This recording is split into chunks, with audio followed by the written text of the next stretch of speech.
All right, people, how we doing out there? I know it's early in the morning, but I got to be up. I got to be up. I got things I got to do. So this is usually the time I have to be up for special projects, such like so. So today we got a few things we're gonna have lined up. I got to put my sound bar and sub down here because I got some special projects we're gonna be doing in this area right here. I like to swap it up every once in a while. If the weather's good, we'll be out on the two big 150-inch screens. Also, too, for some demonstrations out there because, like I said, I like to change things up. I don't like to be stuck in the same environment over and over again. So we'll be outside for the two big 50s, 150 inches a day, too, to do some gaming demonstrations off those.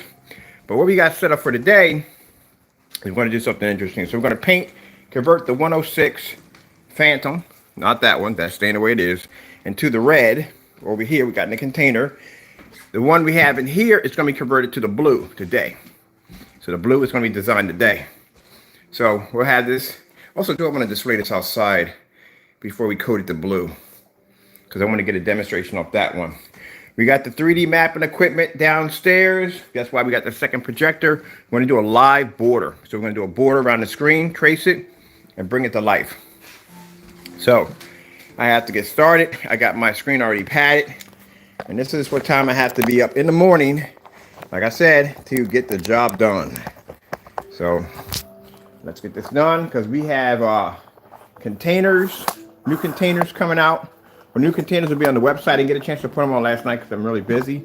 But these are the new containers right here. So, like I said, I decided that this is one of the older containers, by the way. That's why it has a little paint on it. But I decided to change out the containers to give our customers more. So we're going to be doing away with the 1 gallons. They're going to be gone. We don't need them anymore due to the fact that these are the original containers we have. Actually, when we do the Phantom was automatically come in 48s. So by doing this, I'm gonna break it down because it sounds a little confusing. The 1 quart Phoenix would automatically do 126-inch screen. That's 106-inch in the next room, right? So they would automatically do 126-inch screen. So we changed them out for a 48. Now I can do a screen size up to 150-inch, which eliminates the 1 quart. That's not needed anymore. And the 2 quarts, which we have, does 150-inch. So that eliminates the 2 quarts. So if we do 2 of these to replace the 2 quarts, that will paint a screen size around like 180, 190 inches. That eliminates the 1 gallon, which is we don't need anymore.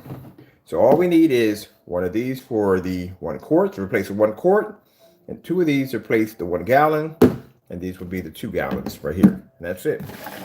So at the end of the day, what it does is when it comes to the 1 quart containers, the 1 quart containers basically give back more. Where they give back an extra 16 ounces. It's about 32 ounces in 1 quart. These do 48. So you're getting at 2 quarts around 48. You're getting close to about. I gotta add it up. It's off in my head, but I gotta add it up. I do know a gallon is around 128 ounces, so I do know that. So, but anyway, at the end of the day, you're getting more paint, especially from the 2 gallons. You're not from the new 2 quarts. You are, and from the new 1 quart, you are. All right. So that being said, there you go. All right. I gotta get this ready because that's a mixture container for the blue that's coming out. These are the last we're going to be doing on these right here. So that's it before we do the transition. And that's basically about it. All right, so these are the orders right here coming in. Right now, we still have more orders coming in due to the fact that, like I said, our ship out date usually is on Saturday. But because I've had so much to do, we're going to have it on a Wednesday instead. All right, so what I'm doing, I got to get my stand down and get this one behind me, which is up when I'm up, feeding off my energy, is wired as wired can be. Top coat is wired today. Be some more light in here. So we're going to paint this screen right now over to red. Now, we have this and the 1 quart container for right now, because this is what's left over from, hey, I need you to go disappear somewhere because this is not an area for you to play at. Let's go upstairs to your room. Because he sees all this out here and he thinks it's a new playland for him to run around and no, go upstairs.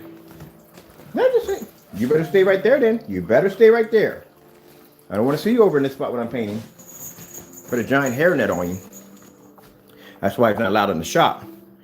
Because I don't want him in the shop because I don't want the hair down there. So that right there is the deep red Phantom right there. We're going to be coating onto the surface. Mind you, they're not going to come into these containers right here. I have this container for the time being because, like I said before, we're swapping out. We're getting rid of these containers for the bigger ones. But that is it right there. That's the screen you were staring at over there that you thought was jet black, that it's not jet black. All right, so let's begin. I'm going to bring down, I guess I'm going to paint it from this way. So got my speakers and stuff down here. Because this is where I'm going to be at for the next couple of days because we're going to be designing a lot of screen paint for the Phantom. Phantom is going to have, like I said, there's nothing, I said this is the final. It's not going to be some new ultra screen delight, none of that. The Phantom is the final. The Phantom has multiple screens under its belt. We only designed one of them, which was the original Phantom itself, right there when you're seeing over there on display in the next room. So we are going to do several color screens for the Phantom, which is going to be a free color option. That's Taco Land, if you wonder what that mess is. That's my cat's land over there. We're going to do several screens. He's over there watching right now. Look at him. Being good, thank you. So we have several screens we're going to be doing for free color selections for the customers. And we're also going to have a very black invisible screen for Phantom, which is going to be both for company and available for customers. Now as for the company contracts, we have something special for them. We have the Phantom Olympians. Can't tell you what they are, can't show you what they are, but it's something we're going to be bringing out just for our contract distributors only. And I'm watching this guy. Go back, go back, go back, go upstairs, go back. Now, that's slick, that fast. Go upstairs, come on. Go to your room, let's go. Upstairs to your bedroom. Go, go, go, go, go, go, go. That's slick, that quick. No sooner than that, he's going to try to rub against that screen. But we have 5 paints called the Phantom Olympians. They are being developed for the contract distributors. We will display one of them. The rest of them will be marked as private due to the fact that we need to keep those particular screens, like I said, because they're under certain projects under NDAs. All right, so let me get everything ready so we can get started.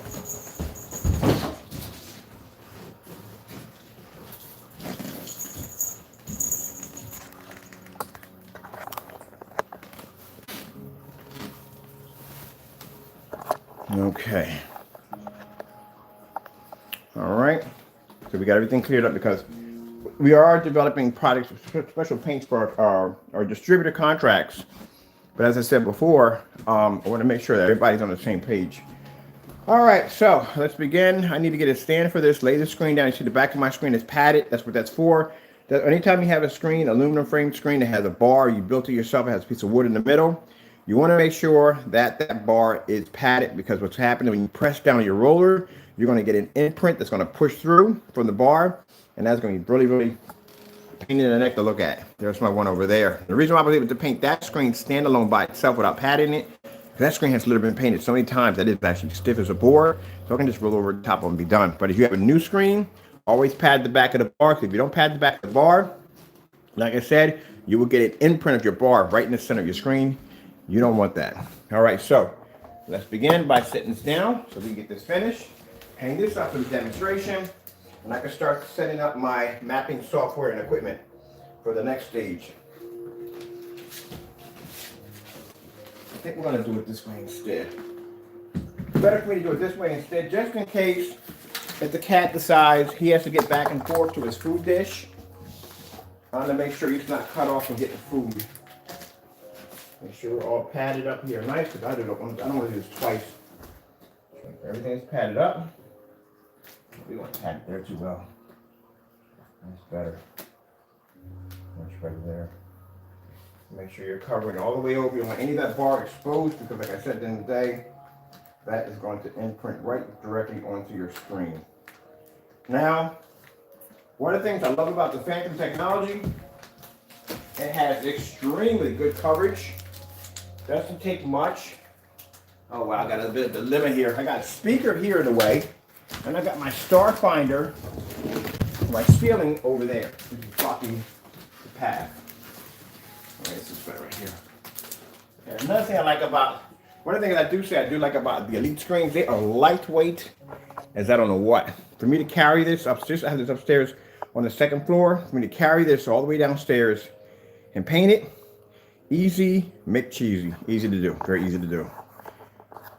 But the other screen I have right there, whew, I think it's heavy. That's a heavy screen to lift. So I'm getting my workout in. Let's see if we can bring this down somewhere. This is not adjusting. There we go, that's better.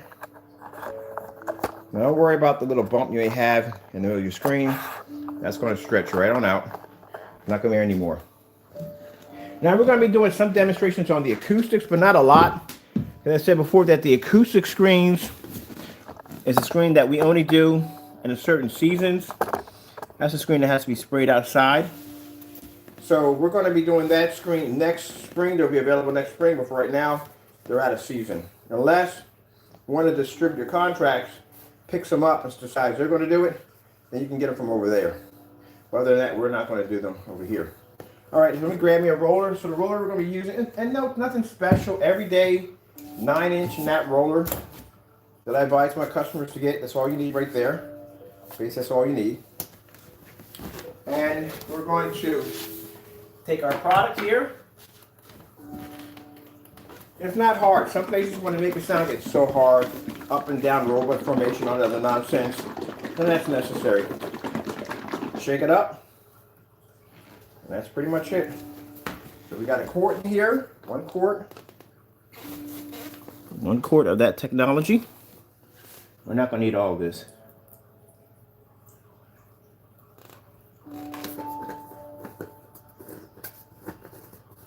Get the top to go quickly back on there. All right, and then let's begin. I like to start off with my corners first.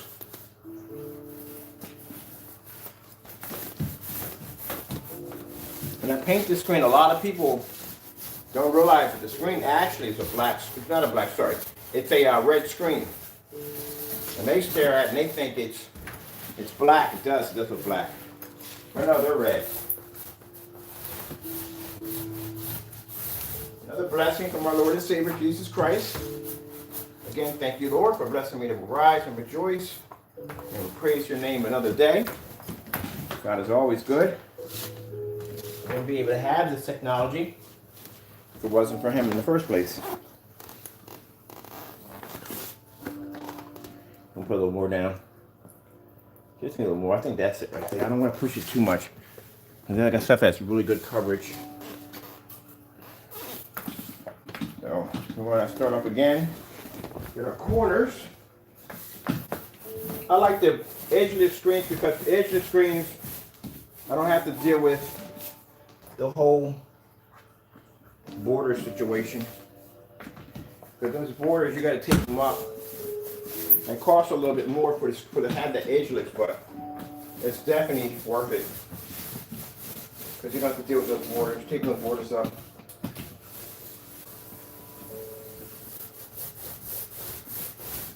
You might use too much. I don't get rid of it. You don't have too much. Like I said, this has really good coverage. So my screen here, as I said before, is about a 106-inch screen. And that way you can get a chance to see the difference between this and the black screen that was on here. So you can see that the screen is a physically red screen, as you can see. That's why we call it deep red. There we go. Now I like to do these live streams because the live streams can show you how easy it is, number one. Let's keep everything live and see how real it is. One day, like I said, I'll have my page where I can show off my screens live in real life, real time. Well, we're doing it in real time here right now, but I want something where people can come into the showroom and be able to see the technology on display. Maybe paint a couple of screens. You know, show how easy it is.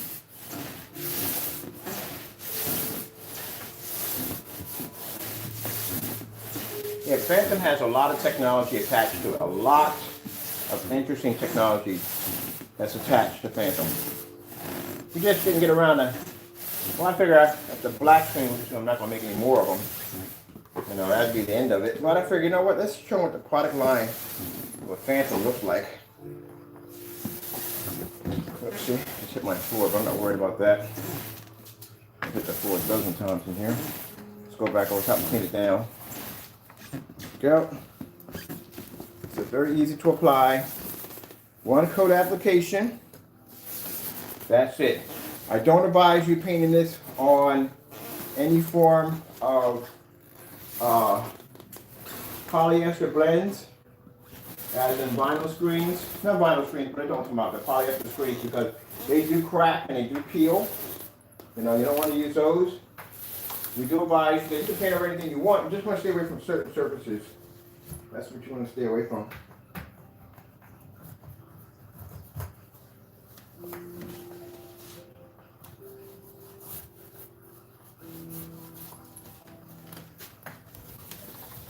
Make sure I get my corners on my edgeless.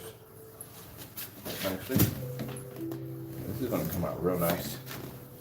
I want a couple more of these. I like these screens. I mean, this is one of the best screens I've ever seen Leak makes. I'm pretty sure there are better ones than these, but I particularly like these.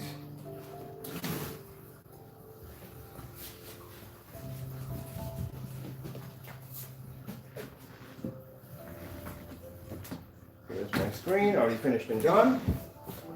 My socks are so messed up. We're doing that. I'm just gonna go right back over this area right here. It's a little lighter. That's all. Nothing fancy, just lightly over the screen. This is gonna come out quite nice. All right, so that's done. That's all finished. Woo! Like I said, it takes no time at all. Like I said, the paint has great coverage. This is from 1 quart. I'm gonna show you how much we got left from 1 quart. This is a 106-inch screen. I told you that the Phantoms have amazing coverage. So not only can you paint this screen, mind you, we're getting somewhere else like a 48 container. 48. That's not enough paint. Oh yes, it is. Trust me. It took me no time at all to paint this and be done. Look how smooth it goes on. Absolutely beautiful. Like I said, this technology we have, we're blessed to be able to get this. This came from I had this stuff shipped overseas, and this stuff is custom engineered, which means it's not like going to Home Depot or Lowe's and putting in that, we call that pasty paint now. Pasty paints. No, you can't do that with that. So this stuff is completely different. And some of this is actually, we got a little bit of this incorporated in the Phoenix technology. So we're over here, we're done. Right there, there's the screen over there, the actual screen already painted and dried. We're gonna be turning that one to blue pretty soon. To give myself something to put into this. Cover up my roller. And keep that fresh. These screens can dry without a fan. No calibrating your projector, none of that nonsense, no dark environment, set it up, be done with it. I watch installment videos, and installment videos I watch where people have to adjust the lighting and the contrast and calibrating and all this stuff. I'm like, we don't do that. We're done, that's it. We set it up and that's it. All right, so let's put that to the side right there. And I'm gonna go get our container and show you how much paint we have left. So right now I have enough paint literally to finish off that screen if I want to. We're not doing that screen, we're gonna keep that screen black. All right, here's our container right here. Show you how much paint. We're gonna do a pour out into another container, a clear one. So you can see how much paint we have left over. Doesn't take a lot. So I tell people when you paint the screen down, put a little bit down. Do not put a lot down. All right, so we'll show you how much paint we have left over.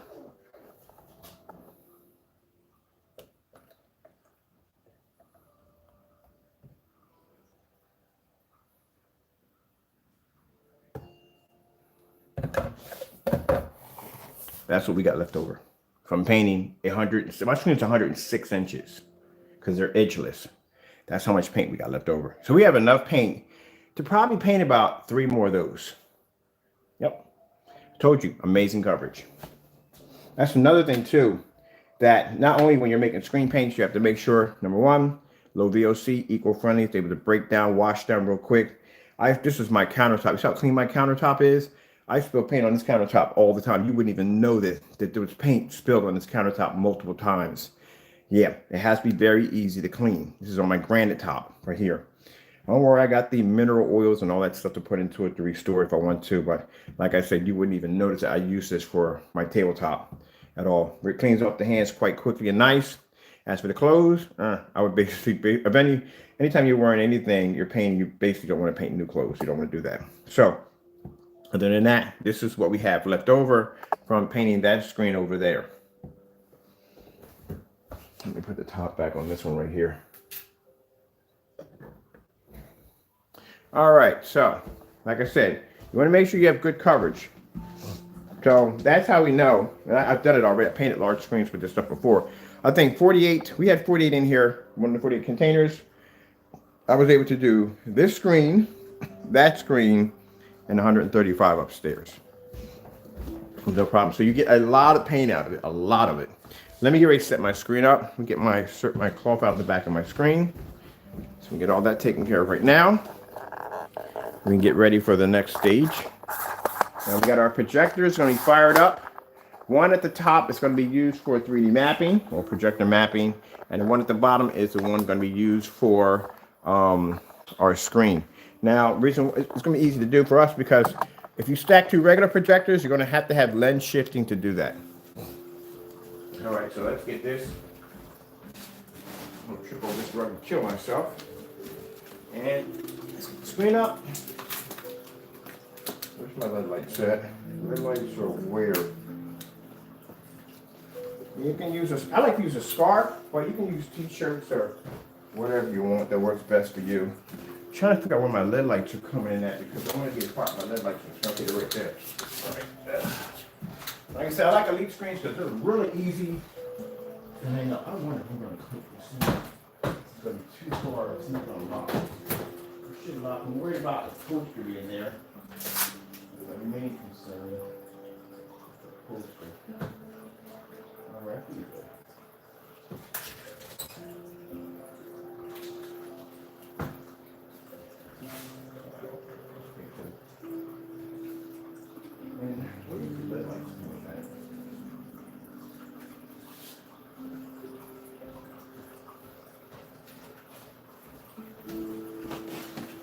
So as I said before, now if you look at the screen, it looks black. But nope, that screen is red. There you go. Now we're gonna get a fan, dry that out, which we don't need, but I was gonna get a fan dry. I can plug it to these screws. This set up here. I think I have. What do we have there? This is taped in. This is taped in. All right, I'm gonna have to grab my one from upstairs. Then let's go. I have to grab my junction box from upstairs to do that one. Another beautiful day of the Lord.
It's a shame the haters are so upset over this. They really are. Four already? That's basically about it? Wow, such a shame. You do know I know who you are, right? Yeah, I do. I can go in and check my account. I know exactly who you are. Yeah, they come in to watch because they're curious to know what Mr. Bird is working on. So that's how sad it is that, we come in, we design amazing technology. But you have to understand that at the end of the day, it's business. Because in business, you're always going to get those individuals that are always going to be jealous of what you do. Everybody has them. And, before we get on to this demonstration, you can have the best lawn in the world, and you will always have that next door neighbor that will be envy and jealous of what you have. You can have a new car, new promotion, whatever it may be. So we're used to this. We get this all the time. Sometimes I'll leave stuff on the account and we won't go in and change anything due to the fact to see exactly, give them a chance to express themselves so they're upset at the end of the day. But buckle down. It's going to be a bumpy ride for you because there is so much technology embedded in Phantom technology. It is insane. And you're going to see some pretty crazy stuff come out of this screen, this technology. So, yeah, this is going to be a hard couple of days for you, a hard couple of weeks for you. No, probably a couple of days. It won't take as long to knock all this out. All right, so let me go to my management real quick because it's the first thing I like to do. On top of that, I wanted to add something a little extra, but just to show you that fast, that quick, how we have people, we know who they are, that will come into our channel and watch what they do. They don't like what we do, but they come in here and watch. All right, so let me see where we need to go with this. I'm going over to, did I take care of this video right here? I think we did. Where should we go in here? Remove all this. Because we used to have comments. We used to have a lot of people talking our which one comments we got. But, it got to the point where these individuals got so ignorant. They got really, really ignorant. Well, look at the size of that right there. See that walking down my driveway? That is definitely a skunk. That's a big one too. But they've gotten so ignorant in some of their comments that we had to remove all that to begin with because these are grown men and women acting like this. Grown men and women acting like this. So we had to remove comments.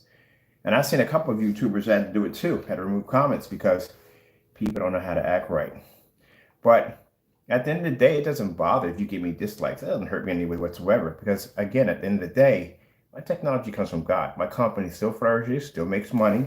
At the end of the day, I still receive contracts, and people know the real deal when they see it. But we know you are in here watching. We don't come in y'all channels and watch because it's pointless. There's no point in being there to begin with at all. No point to being there at all. That's a waste of my day right there. Going in someone's channel and watch on that one. If they're doing something positive, then yeah, I would be in there checking out what they got. But other than that, no, if you're in there being negative, there's no point in being in there. All right, so I'm going and changing that one out right there. I need to put the information for the new technology over in here. Let me see. So we need to go back one. No, we need to go back one. We need to go over here to these settings here. Yeah, I know the individuals that come in. We keep y'all. I can block you at any given time. I can get rid of you altogether. Just eliminate you right from the door. But we keep you. The reason why you can make as many accounts as you want to come back in. At the end of the day, that shows how sad you are. I had someone say that in a chat one time, and we were back there laughing. They're like, wow, they really have nothing. They have nothing to do, honestly. But get on YouTube and develop accounts to go into my channel and act like that. Adults. At the end of the day, you have better not ever say to anybody that I'm an adult. Don't use that at all, period. But yeah, they literally go down that road. It's that bad. It's that sad. All right, let me go over here to, we need to switch this out because, do we have anything on this? Oh no, this is the one we did yesterday on the black paint. As I told you, I wasn't joking with you. We're the only ones who have black technology. The only ones that have it. Everybody else has gunmetal or dark screens, which I did a research yesterday, went out, searched the internet, tracked down companies, looked at their screens, went to YouTube, compared them. Every last one of the screens were dark gunmetal screens. Every last one of them. Even the company here that said they were painting on screens that claimed to have a black screen had a gunmetal screen. If it's not dark gray, it's gunmetal. Usually, like I said, gunmetal screens are so dark, they're passable for black screens if you stare at them, but they're not if you put a black screen against it. And clearly that is not gunmetal in any way whatsoever. You lay it against a black screen, it should be like, huh, Yeah, but that's not gunmetal. I know gunmetal when I see it. So when someone claims to have a gunmetal screen, I look at it like, that's not gunmetal. Gunmetals look like they're nearly black. Now the screen in the next room, those are gunmetals. We need to come in here. I'm just gonna put this here because I just need to put that there. That's all. Oh, no. Simple black. That's something I found interesting too. We're gonna talk about that.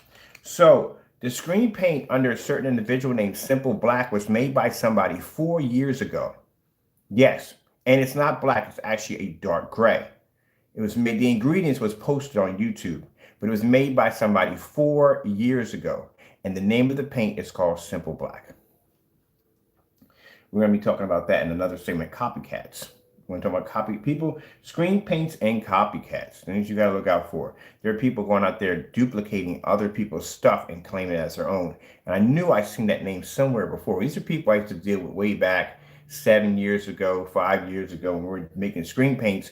Right around 2015, people were making darker paints because then you had to deal with the black diamond. Goose screen was pretty much not developing anything that dark at the time. So black diamond was the big screen on the scene, and people wanted the more darker screens at that particular time. More like a dark gray screen, which was considered to be gunmetal. And because there were no blacker screens that didn't exist, because right around the time we were developing black screens, but we weren't out there yet on that level, the dark gray screen was considered to be the black screen at that particular time. I bet you doesn't know anything about that history. I guarantee you that you would never explain this at any time on the channel because there's no anywhere he would know, because the only way you would know that is you would ever develop a dark screen in that particular timeline of 2015, 2014, in that era right there where the screens were basically popping up. Diamond has been out around since. He's been developing technology for quite a long time. It took him 11 years to develop black diamond technology because I've talked to him on the phone. Now let's see. We need to come in here. We need to come down here and remove this out because my screen downstairs is drying. We don't need a fan down there right now. It's good. I'm going to take this out right here, this out right here. Yesterday, I had to go through my website with a spelling checker. Good gracious, man. It wasn't bad, but there were some things in there that needed to be fixed desperately. So the entire website is basically spell proof. Did that yesterday. Very easy program to do. I explained to some people you might want to go in and get certain things fixed on your site. Because at the end of the day, if people are reading content in your site and they think, you're going to have a couple misspellings here and there. But if it's something that's really, really bad, they're going to consider the fact, like, should I be sliding a credit card into this, knowing that this person can't spell this particular word? So if they go back and they check it and it's the same thing over and over and over again, that's not good. That's why I go when I do a site, I do that spelling check program over top of it because my grammar and stuff like that isn't all that perfect. So just to make sure that the site looks professional, that's what I do. Let me see. It's not good for kids. Oh, that's good stuff right here. We're going to talk more into this right here. I'm having a discussion site. Sorry, some of you are not invited. This is for special members. But we have a site where we discuss these things. We discuss my products. My products are being discussed in there. I put my stuff up there for discussion because, like I said, criticism is good. Also, to help me out with giving me some ideas and things I need to work on. So that works out too. Also, too, we're talking about real black screens. Are there any other black screens? Now, the T Prism, I really thought was a black screen. I seen it one time thinking, oh, that's amazing. That's a black screen. Then I went to the site to look at it. It physically showed a black screen. That's what I'm looking like. Wow, an actual black screen. And then when I saw the demonstration next to the XY, because the XY, the crystal black, is basically a gunmetal screen, it wasn't much of a difference. A slight little off, but not much of a difference. Let me know at the end of the day, they're both gunmetal screens. So if they're gunmetal, you're not landing against a phantom. Phantoms are black. All right, we need to save this real quick because I need to come out of here and I need to grab something from over here. So I can copy and paste this one from here. So what screen was that we was on? That was a black. So we just need something basic for that one. And we didn't do that one either. Man, bird. You can tell I was busy. I didn't have time to hit these. Let me see. Just need something basic. No, that's way too much information, but we can use this right here for right now for what I got to use for the next page. So we'll take that out of there and we'll put that over in here so we can have that information. As a matter of fact, I need this right here. So what I got to do is I got to come in. Nope, too much, way too much, way too much. Bring this here, and I'll take this right here. I need that right now. There, see the computer's working much faster. I had to do some maintenance on it yesterday. some clutter files. Cancel, save. Now let's come out of this. Now I need to put this one here. Let me save that one. Then we need to come out here and we need to grab this one right here with all no information on debird. What screen was I doing on this one? I was doing oh, this is the red screen. Okay, it's the red screen. So we have to have a different one for that one. So we need this information right here. Information's right here. Yeah, there is no black screens up there. I explained to you. Even when I go to the YouTube and I type in do-it-yourself black screen paints, every last one of them comes up gray. There's a big mistake. There's a couple of big mistakes they're making when they're making that stuff. A couple of huge mistakes. And if I see an ingredient in there, I automatically know from the door it's not going to work. So that's what we're going to do. We're going to make all these screen paints that we can get our hands on YouTube, all the do-it-yourselfers, and we're going to throw them against Phantom to show you even if you try to make it, you couldn't come close to that screen. That also, too, takes out the problem we may have with potential contracts of people trying to figure out exactly what it is. All right, let me see. I'm going to bounce out of here real quick. Did I come in here and change anything here in these settings down here? At the bottom, oh, they're all good. Okay, all my tags are in there. I got to put the tags in the other one, get them done. So let me see. Now, if you don't have a spelling checker, say you got a website, you don't have a spelling checker program, I can show you how to do it for free, where you basically don't have to spend the money for the program or the grammar check. Do you know that your Hotmail has a spelling checker in it? Before they didn't have them like that, but now they have them where if you basically copy and paste, like I'm doing right now, copy and paste. No, we need this here. This is here. You copy and paste your entire page. So say your page you're writing something down on, copy and paste the entire page, go into your Hotmail account, open up like you're going to send a message to someone or email to somebody, and just put it in that particular section. Automatically, Hotmail will basically start correcting all your bad grammar. And you'll get a little tiny little something will pop up like, let's do something. Oh, no, I can't go in there because I got business. I got stuff on my account that's popping there right now for some deals I'm doing. But I'll show you in another account. So anyway, bottom line is you go and you copy and paste and you put it in there. What's going to happen is any misspelling, misgrammar, whatever you have, Hotmail is going to correct it. So you just go over the top of it, you just click here, it'll give you an option on the correct way of basically spelling it or basically pronouncing it or however way it has to be done. And then once you correct all that in there, how it has to be done, you recopy and paste and put it right back onto your site. Delete what's on your site and put it back in. That's a fast way to do it without basically spending the money. But the system I got basically checks everything on the site and makes sure, because if I have to go page to page to page, but that's a fast way to do it. Another fast way to do it. All right, so this is good right here. So let me get out of here. All right, make sure we got everything good on the side down here. Now we got the 3D mapping equipment downstairs because we're going to put a live border around the screen. I got to do that for a company. So that's why all the equipment is downstairs. All right, this is good. We'll come out of here. I need to get to this one. This needs to go.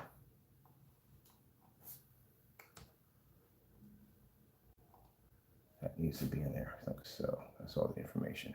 So the screens we have coming out right now for the Phantom. Phantom's going to have at least 5 that are going to be free color options in the screen and for that screen paint.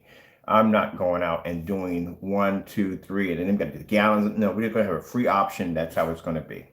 So in the free option, the colors we're going to be choosing out, one's going to be yellow, orange. We've already got the red downstairs, which is being tested. Blue is going to be developed today. We have purple. We got a request from purple from Facebook. Some people have requested purple screens. One asks for a pink screen. We had a pink screen before. The pink screen is going to be a little bit different. It's going to be a little bit different than what the other one's going to be. From the exotics. We had these out in the exotics. These are going to be completely different from the exotics. As you can see, they look nothing like exotics. They're completely different. So there's going to be about 5 or 6 of them, maybe 7 in that color. We can go in and pick out a free color option. So that's up to you on how you're going to do that. The prices are all going to be the same. So that's the price for that 48 that's in there. That's $329. That's going to be the price of every screen paint we have in there. It's going to be under that price, no matter what color you choose. That's going to be. Now we got something called the Phantom Olympian.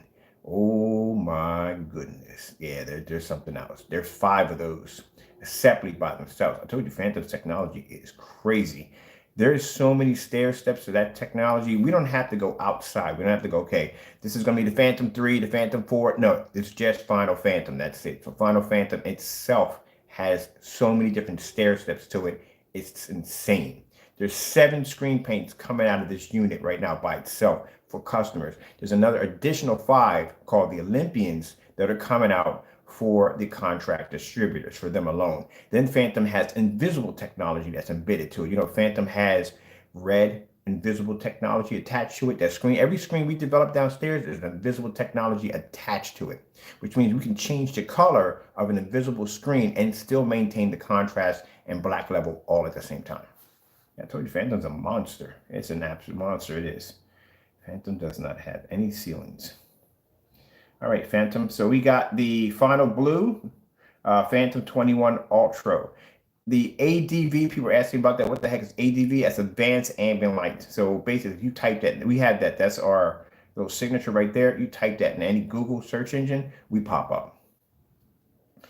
We have the untouchable visible black. Oh yeah, that's going to be a monster when I get done with that bad boy. We got the ingredients already downstairs to begin process on that one.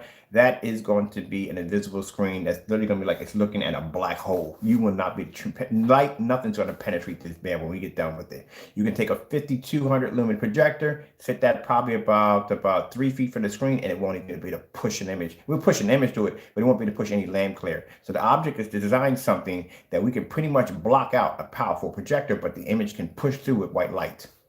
Yeah, it's going to be cool. And then we can keep in mind, that's the black version of it. Every last one of the Phantoms have invisible tech attached to it. So we can make that screen invisible in any color we want. And even though the screen looks blue, we could punch an image to it that'll come out with white, because that's that heightener technology. So we're going to have some fun with this technology. So that's what I said. The individual people that are upset by what I do and you want to hit the dislike button, man, you better get some finger workout exercise. Doing squeeze bars, you're going to need it. You're definitely going to need it when we show you what we can do. We can utilize out of one of these formulas. Now, do we have to stop at Phantom? No. There's technology we're working on that's beyond Phantom right now. That's being developed for the screens a year from now that are being engineered for our own form of wallpaper and motorized projection screens that are far more advanced than Phantom. That just shows you where we're at. I always tell people, don't worry about what you can see. Worry about what you can't see. That's what you got to worry about. All right, so let's go take care of this real quick. For those of you having fun with the hate button, let's get rid of you real quick. There we go. Go on. Back button. Here we go. All right, now from there, we're done from there. I'll put the tags in later on. This is where we're at right here. This is a company I was checking out yesterday. I thought they had a black screen. I literally thought they had one, but they don't have one. That screen is not black. That screen is gunmetal. But there is one company on here I do have of interest. I will be contacting them on Monday because I'm really curious about something that they have over there. I'm not interested in it. I'm just want to see how it goes side by side to the black. They have an invisible black screen. So let's see how that one compares to the invisible, the untouchable, invisible black Phantom. See what that one, we can side set up. See what happens with that one. Let's see what else we do. This is what I found really interesting. Now, I know we're going to call him the individual. We're not mentioning his name. The individual has a screen called Simple Black. There is a Simple Black on here, and it shows how to make the ingredients. Not only that, it's not black. But the thing about it, this screen is actually darker than the Simple Black I saw in the demonstration. This is off topic. This is a search that I put in for Simple Black. I knew I'd seen this stuff somewhere before. So around February the 23rd, 2017, this fellow guy named by Joe, I can't pronounce his name, Marizzario, whatever his name is right here, no disrespect, but he made this product back in 2017 called Simple Black Screen Paint, which is interesting because it popped up on somebody else's channel as them having it and making it. No, this is the original guy who made the product right here. I knew I'd seen this somewhere before.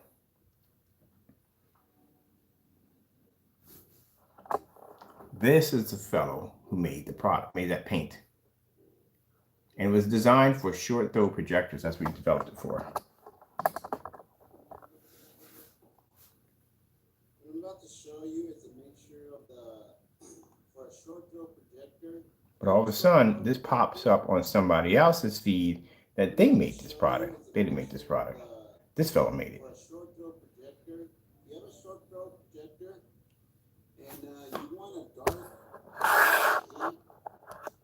This is one. Now, the thing about the product, he put down simple black. Like I said, around 2015 or 4 years ago, that would have been the range of 2014, around that time, around that area right there. Yeah, so at that time, yeah, it would have been considered to be a black screen paint. It would have been considered to be black at that particular time. It would have.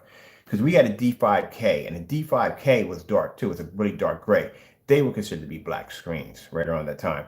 Black Diamond was around that time too. So right around that time, we bumped into Black Diamond. They had the Black Diamond, which is actually a dark gunmetal screen.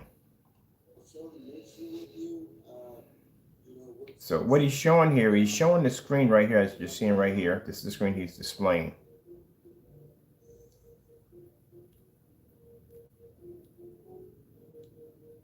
So I knew I heard the word simple black somewhere when I saw the demonstration with the other individual who was displaying two screen paints in his demonstration. One was actually a jet black fusion. The second one was called simple black. I was like, wait a minute, that sounds familiar. I've heard that one before. Now, I've seen the simple black screen. I saw the simple black screen when he first brought it out, and that screen is a dark gray.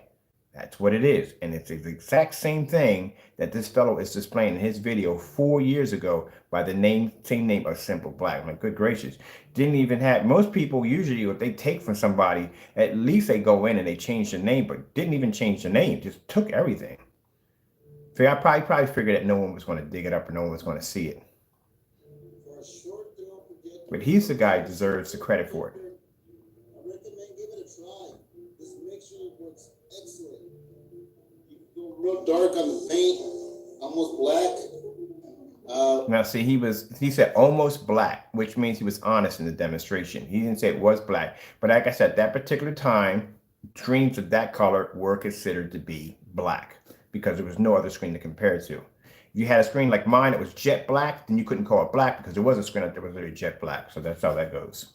You just need to tweak it up a bit. It depends how dark you want it. Now you see the screen right here? That's the actual screen right there. He has two of these painted up. So he has one here and he has one painted here. That's what he's doing right now in this demonstration. So the screen you're seeing is the actual color. Look at the speakers. I tell people, look at objects in the environment. If that screen's black and you got anything black in your environment, it's going to match the black in that environment. That's why when I saw the demonstration with the individual, when we looked at the screen, I'm looking at the speakers. I'm looking like, wait a minute, they're not matching the speakers. I mean, at least come up close to matching one of them, but nothing came up that close. And then showing you not to beat a dead horse to death. But we're going to be talking a lot about, we're having these discussions right now on our site about real black 100% screens. That's one of the topics we're having. And if you attempted to make one and you didn't do it properly, guess what? You're going to be in that discussion. So one of the things we talk about in that discussion, we're going to be getting downstairs. We got to get done. I'm waiting for my screen to dry. I got no fan on it, so it's good. So one of the things we talked about in that discussion, real black screens. I've seen a lot of screens, so I literally thought at the end of the day, were black screens, and we're talking about certifieds too. Got them down there like, oh, it's gunmetal. Like I've been through that like a dozen times. It's gunmetal. But here, this fellow he mentions it's not black, but technically from where he's at in his timeline, he can get away with saying it's a black screen. He can literally get away with it. Now we have black screens out. No, well, actually we're the only ones with a black screen. But anyway, with us having a black screen showing that there is a physical black screen out there, I need to capitalize on that too. Like really seriously need to capitalize on that. But anyway, so the fact that we have an actual black screen now, by him stating that his products are black, you can't get away with that anymore. 4 or 5 years ago, yeah. Now, no, you can't, because I'm pretty sure there's other black screens out there besides me. But anyway, I don't know what's more interesting, the fact that here's a fellow displaying a black screen called Simple Black, which is named by the same product of the individual, and he's showing a 4-year time stamp date on his product. This is his design right here. or the fact that the screen he's displaying here is actually darker than the screen that was displayed in the video demonstration by the individual. And the individual screen technically is not black, it is actually gray.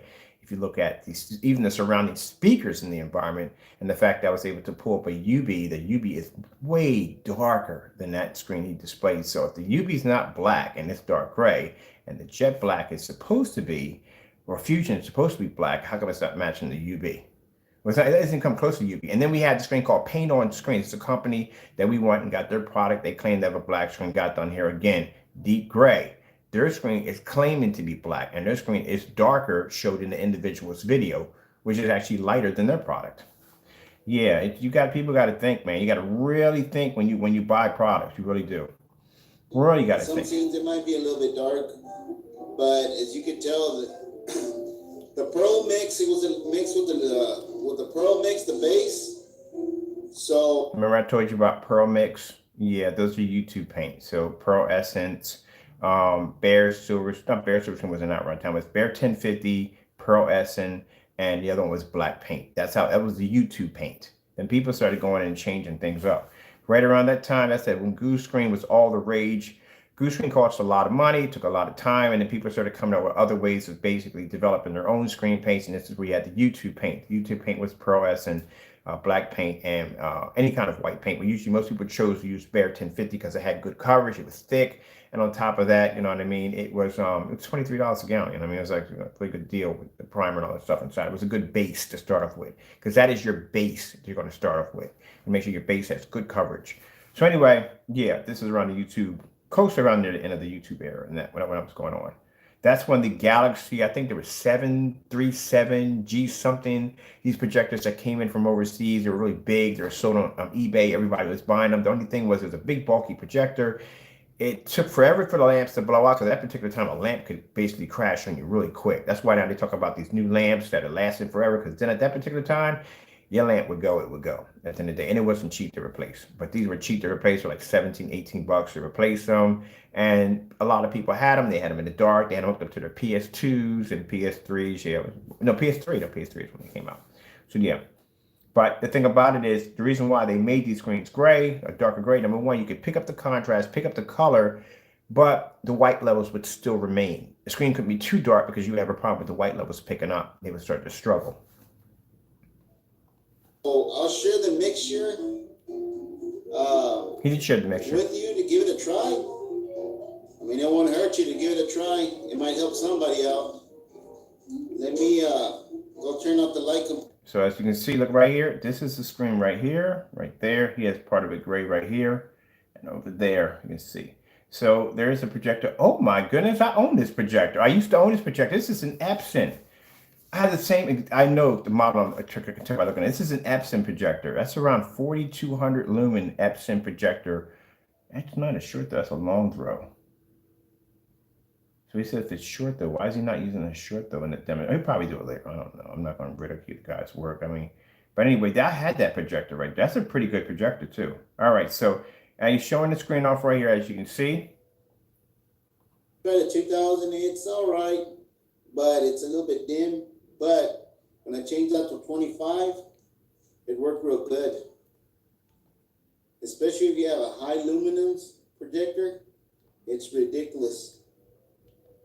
So that's the reason why mine just sat there and said that, yeah, at 25 is good. So anything under 25, it's going to have an issue picking up. So with our technology, that's why we toss out the 1,000. That's one of the hardest tests we have for the screen. Mine, he said 25. So 25 in the house, that screen paint picks up. At 1,000 lumens, it's not going to pick up at all, period. We can do 1,000 lumens outside at 13 feet, not inside, outside at 6 o'clock. That tells you right there how powerful the technology we have on our end. But like I said, pretty good. For 5 years, for a couple years back, yeah, very, very good. It reflects real good, the light. So give it a try and see what you think. And I hope it helps somebody out.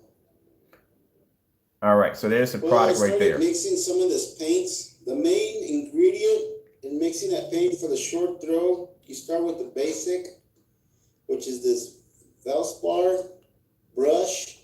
Now remember people, trolls, crow boys. I'm not gonna call you. I'm gonna give you a little respect for today. We're not gonna call you crow boys anymore. We're gonna call you the individuals. That's what we're gonna call you. We're not calling you crow boys no more because I think that's a bit disrespectful. We're gonna call you the individuals, the individual and individuals. That's what I'm gonna call you. Now, keep in mind, I want you to look at this very, very, very carefully. You remember when I told you way back, and I sat there and said that the products that the individual was making was nothing more but black and white paint. That the base of all those paints, I don't care who's making it, always starts off with white, unless they're doing a reverse. And the reverse is the opposite, because you would have to put in a lot of white paint in order to convert it to dark. So the best way to do it is to reverse it, which means turn it over to black base first and drop in white. That is an easy way to convert it without basically killing a lot of your resources. Because at the end of the day, this still is going to cost you money. But I told you that majority of most bases are starting off at black and white. I couldn't explain it any more than this. So the thing about it here is he has satin like tape. This is also another white paint he has here. He has satin. He has another one right here. This right here, I know you could buy this at Lowe's. This one pretty much probably picked up all of these at Lowe's, to tell you the truth. At the end of the day, I don't know why anybody would go to buy paint and go to like 4 different places at the same time if you could just grab them all in one place at the same time. Time, gas, money, and they might even have it in stock. So, you know, it's better if you just get them all in one area. This right here, he has black paint. It doesn't make a difference what black paint it is. At the end of the day, it's still going to react the exact same way. We can make it. Matter of fact, we do have it downstairs. It's called a UV. That's what it's called. It's a more of a lighter version of a UV mix. That's exactly what it is. So, as he said before, they start the base off with white. Pearl, and you can get that at Lowe's. I kind of had a little bit of those metal flakes. They'll have them selling there. Ah, did I not tell you that too? There you go. There you go. Just like I showed you the fellow who basically made his own paint. I showed you they start off with they had the black and they take the white base, Bear 1050, they did with the Bear silver screen. This Bear silver screen is big. At that time, you know, we had 1050. We didn't have Bear silver screen. It's like we didn't have PPG or M&M. We had Martha Stewart Metallica collections. That's what we had at that time. But what he's showing you right there, he said the metal flakes. So I sat there and told you that when they make these products, what they do is the base will start off white, they'll put the black in for the toner, and then they'll put in the metal flakes. Some people put a little pearl in, they put a little silver in. That's what they do. But they all react the same way. It's an old product. Right next to this paint right here. I added a little bit of white satin, like 3 tablespoons. Then it was like a quarter. I used like a quarter of the Valspar. And I kept adding flat black on that mixture. This is another mixture right here I'm working on for a lighter gray for another friend. But I used to get that flat, almost like a black paint, close for a short throw. I used more of the black. I kept going more black and more black. So you just... The toner. I told you, black paint is a toner. It's not used for anything else. It's just a toner to be the toner. Now, how he did it was, he started with the base being white first. That means he would have had to add a lot of black paint in there to get it as dark as what it was in the demonstration. Still, the screen is coming up gray. It's not coming up black. It's showing gray. That's what we're seeing from the demonstration. If it was black, it would be matching that furniture and that environment with no problem whatsoever. But that screen actually is coming up really dark. But the fact he had to dump that much black paint into a white base means either way he just came up with a really dark gray screen. That's why he said in the video, he was honest, he said it's not black, it's kind of a dark gray. That's what he said. All right, so if he did it on a reversal, which he put the black paint in first and dropped he would have to put in less paint. He'd probably put in about 5. If he put in 5 or 6, 6 would be pretty dark. After that 6 mark, he'd pretty much be pushing it a little bit more. I would probably, as far as I would go with 6, is probably about 7 or 8. That's as far as I would go. Because keep in mind, as you're doing this, your white levels are dropping dramatically. The white levels start to drop on this product. That means at the end of the day, your white levels are going to come out ugly and dirty. You're not going to pull your levels up that well. You've seen what the UV mix looks like on a white screen. You've seen what the paint on screen looks like on a white screen. They come really, really dark. So you don't want that. You see what the Phoenix comes down and that screen comes down, it comes up bright. Well, we can't tell you how that's done, but like I said, we can just tell you heightener technology. That's the best I can do for you. Just work with it and tweak it till you get the right mixture for you, the way you like the picture. But that mixture, it comes out almost, you get a black screen also, but it works good for a short throw. The other one that's, you could be real far away. I'm trying to tweak it up a little bit. It uses a different mixture, different kind of paints, and I'll share it later on. But this one right here, it's for a short throw, and it'll work real good. But I recommend experimenting with it. So if you want to give it a try, you want. So we're going to make this product. We're going to tell you right from the door what's going to happen. Number one, white levels are going to suffer like crazy. Just like we showed you with the UV mix, we made our own UV mix over here, and we have the UV mix over here on a sample sheet. White levels don't pull. This product right here, they're not designed to see white light. That's the first problem you're going to run into. It's going to come up really dark. Colors are going to suffer the same way because you need white light for suffer, but for white lights for color, you also need contrast for color too at the same time. So they both have to be well balanced. Its contrast levels are going to come out much better than a white screen. I'm gonna call it before it happens. We have it right down in the container downstairs. It's literally the exact same thing. The only difference between this one's a shade lighter than what we have downstairs. And that right there, I'll be back. I had to grab something. But that's a shade lighter. That's basically about it. But he did it the hard way. It's been easier to get it the other way, but it's much easier.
All right, this is what I wanted to grab real quick.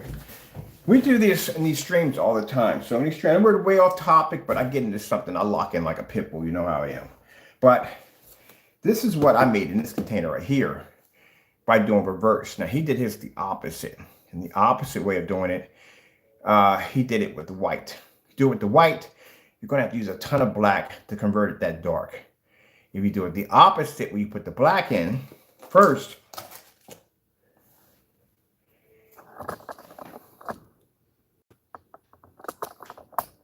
now see how mine's a little darker? From just looking at this, I can tell my keyboard. I can tell just by looking at this. This is how color. This is how dark the UV is. The UV is that dark.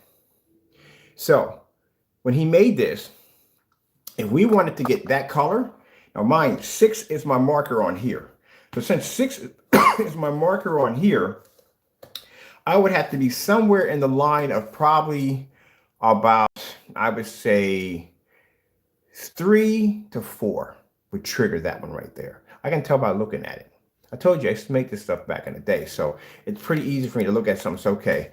I know how many tablespoons he dropped into it. And I don't know if he's measuring it or he's just pouring it in, but pretty much from what I can see from the color he has right there, he's probably somewhere around 3 to 4. So what we're going to do is we got enough black paint downstairs, excuse me, and we got enough white paint. We're going to make several versions of dark gray screen paints. That's what we're going to do. And then we're going to make a very dark one, a very, very dark one, and see how that one reacts. We're going to make one almost near black. And we're going to see how that reacts next to a white screen. So we can cover that too. because we already covered the gray screen paints with no problem. We need to cover these darker mixtures too. I'll go back my chair up a little bit right here. So you can see that is my paint right there, as you can see. And that's the product we made that was able to match the UV mix perfectly. The UV mix was around 6 into that one. See, I learned all that when I was making the D5K. When I developed the D5K was a very dark gray paint. And instead of me basically going in and doing the D5K with a white base first, I did it with a black instead because I would use less resources and I can basically put a little more money in my banking account. Especially if you're selling this stuff, you don't want to basically use tons of resources, because if your overhead's too high, you're not going to make enough money. You're going to have to raise the money to keep up with your overhead, which, at the end of the day, you're going to end up with a very expensive product and you're just going too much to make. Just learn to make it better and faster and just more cheaper, and basically so you can make enough money and your customers can get a really good product at the end of the day. It won't cost them an arm and a leg. So that's how it all works. I'm welcome to give it a try. You know what I mean? I'm sharing this mixture with you. So I hope it helps out somebody to get them started. And this is a really cool individual. Like I said, he's basically showing you how to do. I'm not saying anything he's doing fake. Nothing he's doing on here is fake. Nothing. At the era in time where he's doing this demonstration, that's when the screen paint is perfect. Now, in this particular time, no, not good. Not good at all.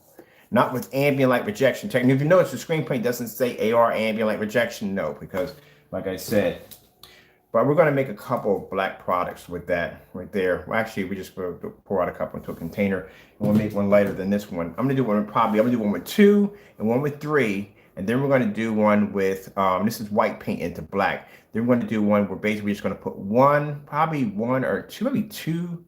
If we do 2 or 3, that's a reversal. So we do a reversal. Well, this is not even a reversal with that. The UV could be a reversal, but I don't think that's a reversal. That's definitely not a reversal. So when they're not a reversal, they come out really, really light. If they're really, really dark, that means it's a reversal. That's what it is. So I'm thinking if we put like 2 tablespoons into, no, see, my brain's clicking here. I'm going to see what this looks like now. Wait, let's finish this out. See, this is how my mind works. This is why I had my brain races at 100 miles an hour. So I'm supposed to be downstairs doing a demonstration on 2 projectors. I'm supposed to be doing a demonstration on 3D mapping. We got to finish the demonstration on the screen. We just painted downstairs and boom, my head just got connected onto this. Yeah, that's how my brain functions. I jump from one thing to the next, but let's finish this out. That other mixture that I'm making, that's all a solid black mixture, I just got to tweak it up a little bit, because the thing is, when I use 3D on it, it does come out a little bit too dark on some scenes. So I'm working on it right now, and it'll take me a while before I get it right, and I'll share the mixture. But if you have a short throw, try this mixture out. It works excellent. As you can see the video, I showed it to you. When you turn off the light and turn it on, it doesn't change at all. So give it a try. It might work for you, but I recommend using it, and I'll share the now. mixture See, with you. the issue I have here is his lights physically, where are you at? His lights physically aren't on. That room is not well lit. Now, if that was in a well-lit environment, a very well-lit environment, that screen would have issues. But then again, like I said, the video is 4 years ago. Well, a couple 4 years ago. Now, there's a demonstration on the ultra short, though. Look familiar? There you go. Looks very familiar. What are you doing? Hey. You're not allowed in here. Get out of here. I'm chewing on my rug yesterday. Go to your room. I need a room, girl. He's in my room. It'll help out, and I hope it helps out somebody to get them started. It's for a short throw. It's a black screen paint.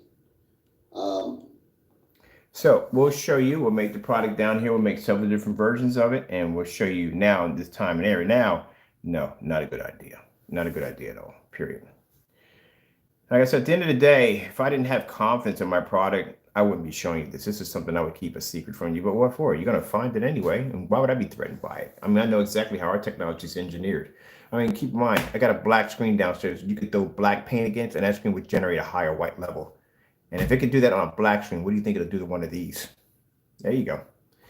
That's why you got to do that black paint demonstration. You got to be to show the difference. If not, you're going to be threatened by something like this. Very seriously threatened by it. But we're going to make that product. Like I said, it all starts off with the base of it. That's what it comes down to. The base always starts off with majority of most people who are doing this for the first time. So you don't think it sounds like crow, but it's not crow, or the individual. As I said before, most people will start off with that white base. They all start with white base. I watched every last one of y'all start with the white base. I look at y'all and go, oh, great goodness, they're making this old stuff again. What are you doing? Yeah, it's not going to do what you think it's going to do.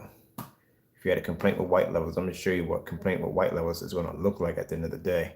All right, so that's what I found most interesting about this. This was February 23rd in 2017. This is right around now. The individual has a paint called Simple Black.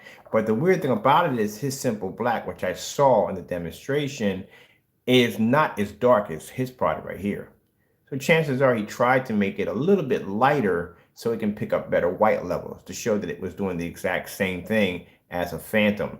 Problem is that if you look at the comparison of a Phantom next to the Phantom is crazy dark. Phoenixes are crazy dark. And if you take a screen outside and you display a Starfield demonstration, no matter how bad the image may be, the screen will always remain black no matter what.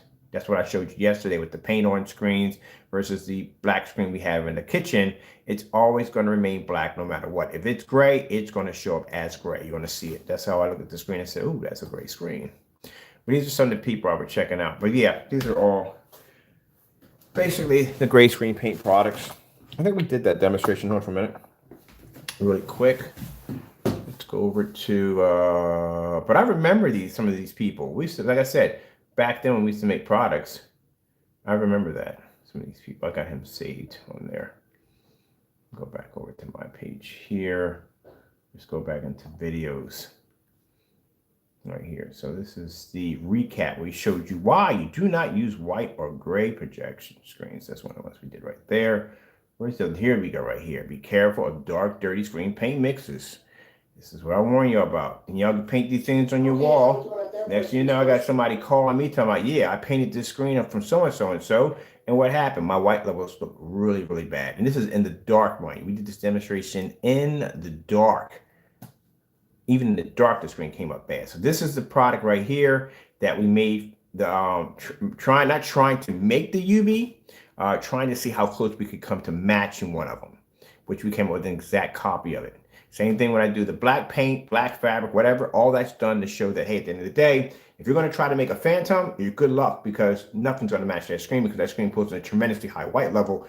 You have to find things that can come close to trying to match it. You got to get in the mind of the consumer and you got to get into the mind of the person who's trying to reverse engineer your stuff. So you got to try to make a product that's opposite of what you made and see how close they can come to it. You have to do that. Anything you define, do that. But if you don't do those tests, and this is why tests are very important because you would find this out in tests, how close they could come to it, then how are you going to know at the end of the day what you really have?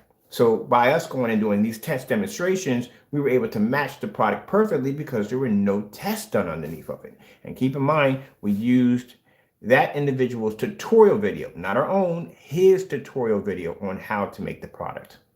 So this right here, the large screen you're seeing at the bottom, is the 6 tablespoons of white paint into black paint.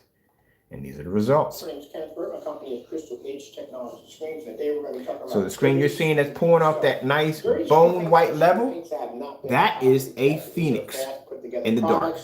They have no form of road testing behind the back of them that basically do not do what they're supposed to do. So we're in this demonstration. I've done this one already. And read white light. All right, so we're going to move the screen up and show you that with the screen pulling up, we have the darker, untested, darker product here, or gray screen paint product here, and you'll see how much darker it comes up compared to... That's what you're picking up. Because the gray products, even though the individual at that time, like I said, 4 years ago, when he made the product 4 years ago, like I said, it was acceptable 4 years ago. Now, no, not acceptable. You do not want your screen coming up looking like this.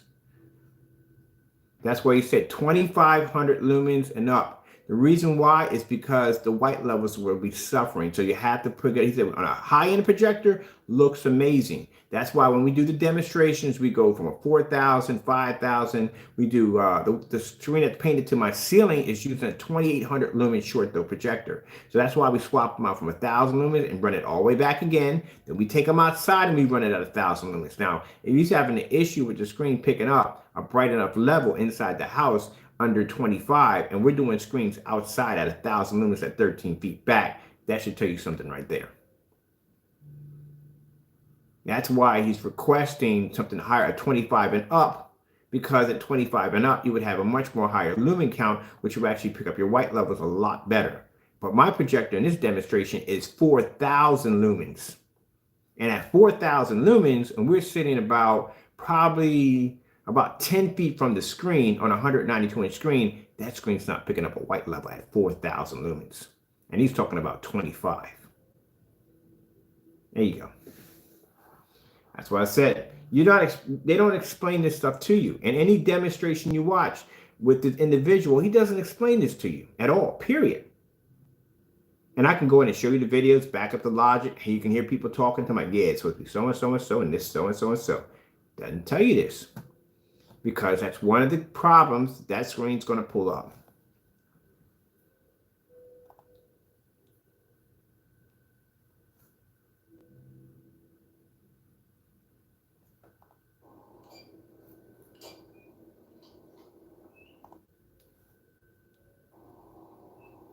You see how white that skin tone looks on that Phoenix? Like I said, being a darker gray, not a black, you would think being a darker gray, it would have the ability to pull a better, a whiter white level, but no, it is. Now think about that, because it's a darker gray, not black, you would think it would have the ability to pull a higher white level. No, it can't see white light. That's the problem. The projector is producing white light. The screen is not picking it up. The technology we have, which is the Phoenix and Phantoms, have a heightener technology embedded to allow them to be able to read white light.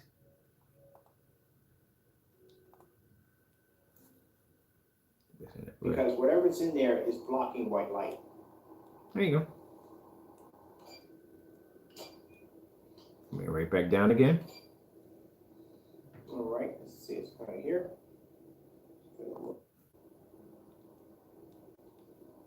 That's why when I sit there and tell you, it doesn't make a difference what they make, how they make it. At the end of the day, it's going to react exactly the same way it's going to act. Untested. The darker paints become untested, dirty paints, because they have, the darker the paint, the poorer the level is going to come up. Now, as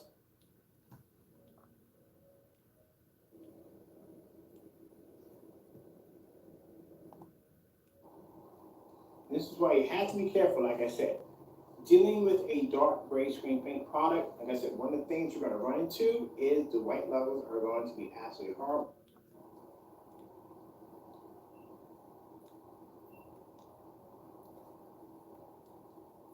Now, even though I said the product he's making was many years back, so like I said, as he said in the video, you got to be 25 and up. Dealing with a dark gray screen, you got to be at least 25 and up in order for your white levels to pretty much come up decent.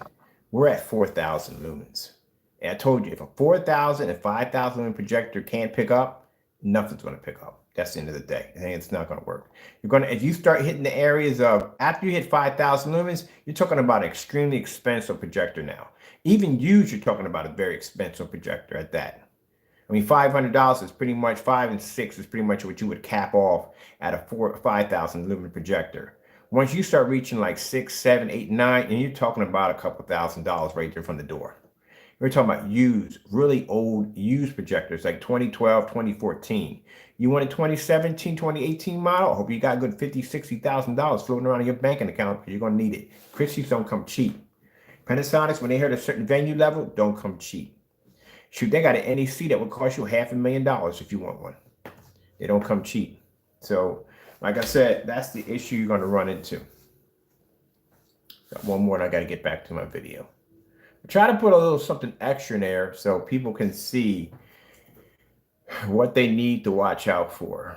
Now, like I said, that particular video the guy did nothing wrong with it at all whatsoever. All he did was basically he's just showing you something from at that particular time, and he was very honest in the video because he sat there and said that you can't do it at 1,000. You would have to at least have 25 and up. The brighter the projector, the higher the white levels are going to come up. But if you're going to make it, if you're going to use that product, there's plenty of them on YouTube, do-it-yourselfers, that you can make it yourself. It reacts the same way. Same thing with this fellow right here. We'll come at this real quick. We'll just put in wrong keyboard. I'm used to having 2 keyboards in the other room. That's why.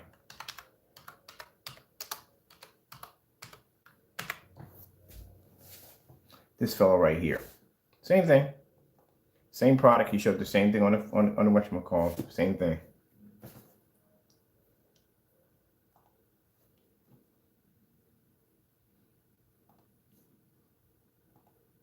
Same screen paint right there at the bottom, except for his is different. He has a lighter mixture. So instead of having a darker mixture, his is much lighter. But the base is always the same. It always starts with the bare 1050. Now, he has a silver screen to his. Over here, he has black paint, as I said before, and they add a little silver, which is right in this container right there. Same thing, we made the digital crystal screen paint, made the same way. Some people put a little gold, some people put silver into it, but it all reacts the same way. You can't use it in a fully lit environment because in the proper and fully lit environment, the screen washes out and fades because it can't pull the contrast level. With the darker screens, the issues they have with that, it can't pull the white levels. That's where you're stuck. One can't pull white, one can't pull dark, and in between, because of those two trying to marry together, your colors will suffer. Either it'll come out too dark or too faded. That's what you deal with. We made all of these, did the demonstration, showed you right from the door. They all start out the exact same way. They have the same color to them. That's why when I look at the screen, I go, oh, we can make that because I can tell by the color of the screen on how much black was dropped into it, or if the screen was a reversal, which means they reversed the screen. That's why we made the UV mix so fast, because we knew what the UV mix was. It was a reversal. There's no way in the world that screen could be that dark. And if he didn't drop, he would have to drop a ton of freaking white paint, black paint into that to get that screen to convert that way. Oh, that took too many resources. He did a reversal on that one. That's why we were able to make it so quick. So now with the UV mix at its peak being at 6, anything we drop below 2 and 10, we're in that category of making anything within that line of that paint. We can make it darker or lighter. It's all going to react the same way. So we're going to be doing that today too also. Might as well. So this is how his product came out. And like I said, same way. If you got a good high-end, high-powered projector in that environment, your screen's going to come out exactly the way as it's displayed. There's the product, what it looks like right there when he's mixing it up. And this is going to be him painting the screen. I think him and his buddy paint the screen right here. They primed it first. You don't need to prime it. If you got bare 1050 in it or silver screen, it has a built-in primer, so you don't have to prime the surface. So if you look at the background, see how the screen's all washed out and faded? It has that tannish look to it. Mind you, when you saw the Cinemax against the Fusion Black or wherever that surface was supposed to be, which was not coming up black. If you notice when that screen was reflecting off that screen, that light screen came up this color in the background, where the other screen remained this contrast, where its white levels were actually pretty low. So if we come from here, right here, we're going to go back to where him and his buddy were painting the screen. I think it was right here.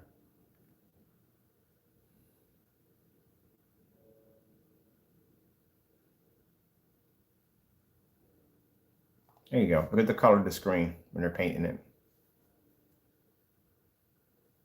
There you go. The color familiar?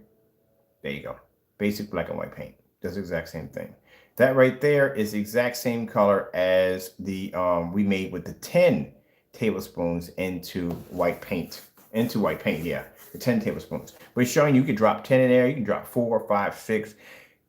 Really, when it comes to that particular color, you could drop anywhere from 3 to 10. It really doesn't make a difference. We did 10. We were able to match 2 of them at the same time. So right here, that's the primer they put down, and then that's the screen right there. They wouldn't have to put that in at all to begin with, due to the fact that, as I said before, it really doesn't make a difference at all what you drop in there when you're making that particular color. You don't have to have the exact color. We were able to get the exact color. Okay, so now he's going to do it with the lights out. Like I said, with a good high-end projector, again, you can achieve the exact same thing he just did in his video demonstration right there. See the black levels on that screen? But if you turn the lights on, and that screen actually physically is not seeing black. That's actually a shade of dark gray. That's not black. But with the lights on, that screen would wash out. If that screen was 100% pulling a black level, you could turn the lights on and that wouldn't wash out. It would remain the exact same way. If that screen's gray and you turn the lights on, that'll wash out. That's why we request that anytime you do contrast levels, they have to be done in a fully lit environment. So that way you can see where the contrast levels are going to lay.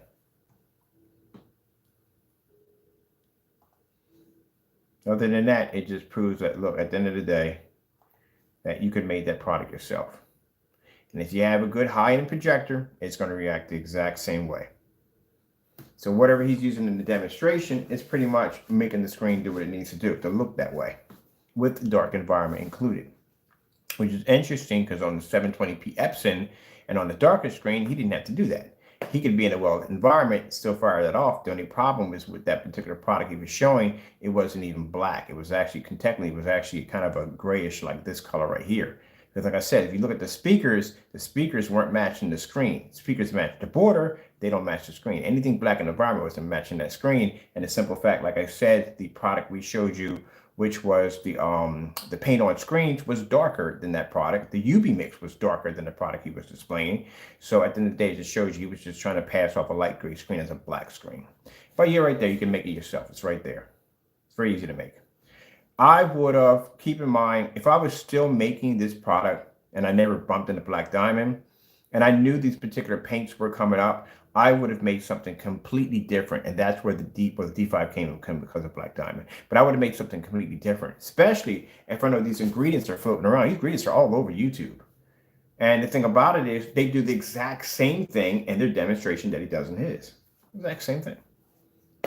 We'll go over to another one. This is another fellow with the do-it-yourself. The other one did a darker one. This one over here. All right. So this right here is PPG. PPG, I would not do. I've done one of these. So we did this one because this particular individual, he's the same one that doesn't like, he did make a comment about Crow doing the false about this screen right here, but also too, he did a demonstration where he mentioned my name in the demonstration, and he said we could do the same thing with PPJ. I'm like, buddy, you haven't researched me, have me. We developed black screens over here. There's a difference between a black screen and a silver screen by far. So I bought that stuff. I painted it down onto a surface, did the demonstration. It failed miserably. It pulled up a good white level, but next to our technology, it failed miserably. We got the demonstration on that one. But this week he's talking about all you would have to do is purchase this. Now keep in mind, PPG, warning, and I mean serious warning, is developed for doing trims and baseboards and stuff like that. It's a trim paint. That's what it's for. Some people paint, if you're going to paint something large with it, I suggest do it outside. You paint a 100-inch, 120-inch screen, you got this thing in your face. It is very toxic. I had an issue when I had to throw this in the trash. It is very toxic, very pungent. So you do want to make sure you have a mask on or something, but I'm going to show you from his results what he's claimed, what he got from it. We tested it ourselves over here. All right, so this right here is the screen right there that he painted right there with the straight silver. This is why I don't like silver screens. We test them all the time. We got Seymour AV 1.3. We got a lot of silver high-grade screens that are much higher than this, and they don't do well against black technology or the new technology we have downstairs. So let me see. Go along the way, something like that. This is the paint right here. We had this, we bought this. Actually, we bought a more expensive version than this. So this right here is PPG. We bought M&M. M&M is much more expensive. It's much more high grade. This would cost you around $49 a gallon. The M&M would cost you $60 for a quart of it. A gallon of it would probably cost you $130, $140. It's a more high grade. So I figure if I'm going to do the demonstration, let's do the demonstration of something that's much more advanced than this to show you. Even if you had an advanced version of that product, you still wouldn't be able to keep with the screen. So this is the product he's showing right here. This is what we're using. This is right after Martha Stewart lost her contract with Home Depot, and this is where PPG came in on the scene. You probably didn't know about that. Martha Stewart's Metallica paints. All right, so see if he turns. Does he turn the projector on it? All right, there we go. Now we got a projector play.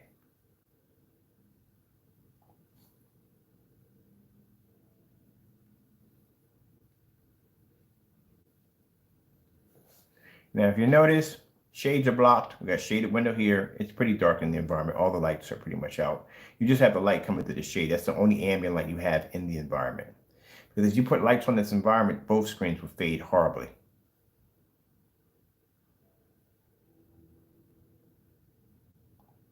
See, environment's darkened out. You have to. So anyway, your contrast levels are going to kick. You stick that screen in a well-lit environment, the first thing that's going to happen is all this is going to wash out. That's why when I saw the demonstration, I noticed he had an air conditioner in the window. He had several plants in the window blocking as much light coming through, but give the illusion that light is actually pushing through.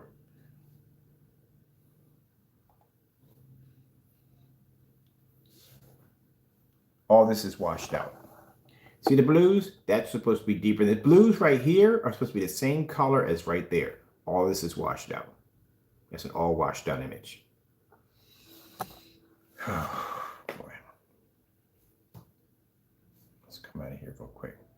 So this is where he made that comment about, oh, that product can do so and so and so. So like, okay, let's see what happens. Let's see if we do a demonstration with the PPJ. I would never use that stuff again as long as I freaking live. How to use an ab? Now that's just me. Not everybody else is going to go through the same thing because I have lung disease, but I had to freaking use an inhaler that day. Well, I was like, good gracious, this stuff is pungent. It's like that kind of a hobby glue. That's what it smells like a little bit. Do we need to be here? Can we just put in PPG versus what did we have at the time? Can't think of that. Nova 17. Nova 17.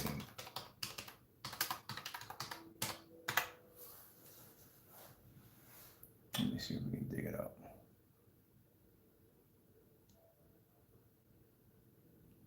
Let me see. PPJ.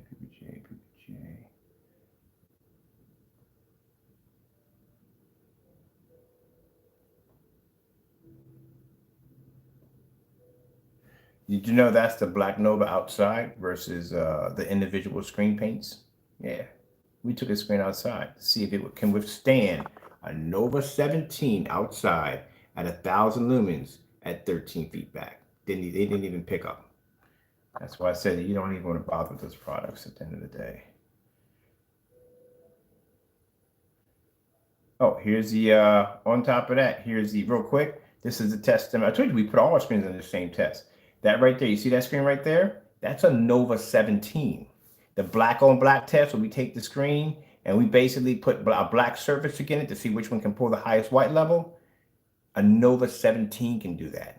8s can do it. 12s can do it. Any black screen we ever develop has to do a black on black test to show the difference between the screen and another black surface. And here we are. We did 6 requests and we couldn't get one video out of him to do that demonstration.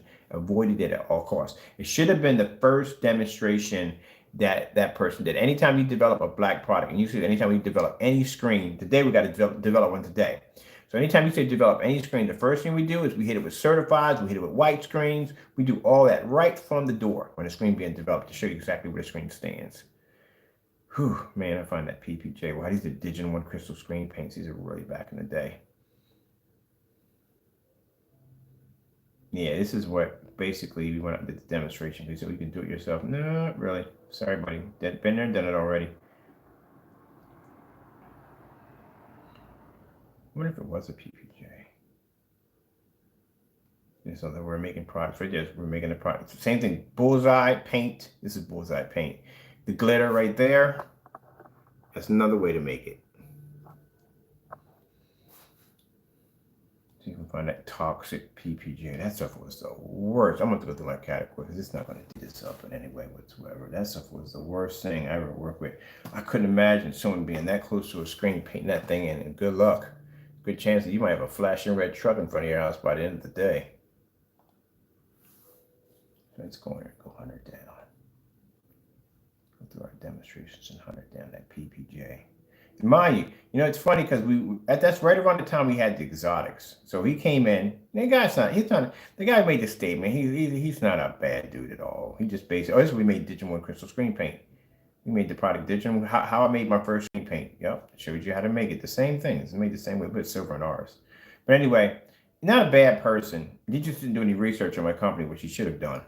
But anyway, at the end of the day, he just made a statement, and I just went and backed it up. I didn't call him a loser, just nothing like that. I just said he didn't basically research my company. He should have did a little more research. That's basically about it.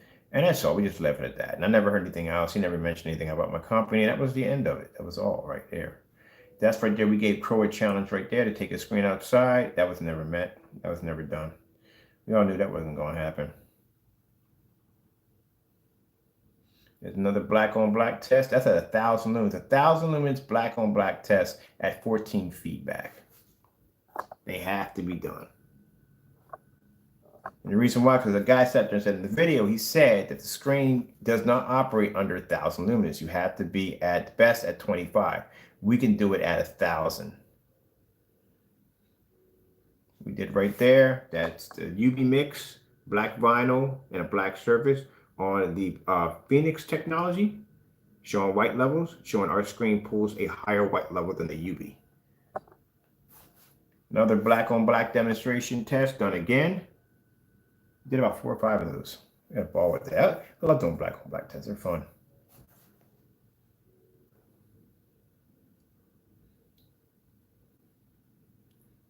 PPJ. Here we go. There's the UV mix right there.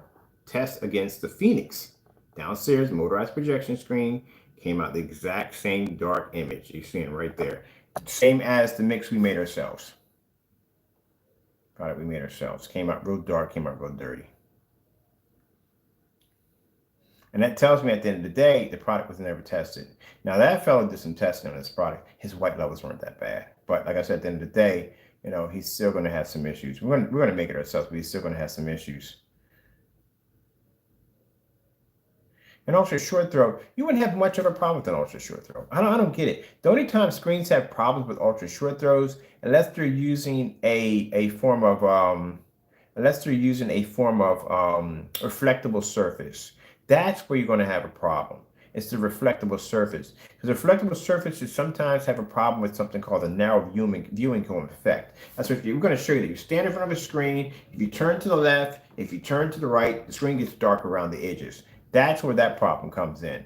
But any screen paint's going to run off an ultra short throw. That's not going to be a problem whatsoever. Even if the screen's darker, the only thing you're going to pretty much have a problem with is the fact that your white levels might not come up all that great. That's basically about it. But other than that, you're talking about a distance throw. You're talking about a projector that's 3,600 lumens, maybe 5,000 lumens, maybe even at 2,000 lumens. You're less than a foot away from the screen, so where's your distance throw at? The biggest concern you're going to have with long throw, if you have a projector that's 1,000 lumens or 2,000 lumens, and you're back like 22 feet or you're back like 13, 14 feet, you got a distance throw, which means that's the longer the projector is going to have to travel out, the more lumens is going to drop off your projector, and you better pray to God by the time it reaches your screen that your screen gain level is going to be high enough to be to regenerate whatever lumens that make it over there to throw an image back at you. That's it. But ultra short throw? Are you kidding me? That's freaking a cakewalk. Projector's sitting right up on top of the screen. You're not going to have an issue with that.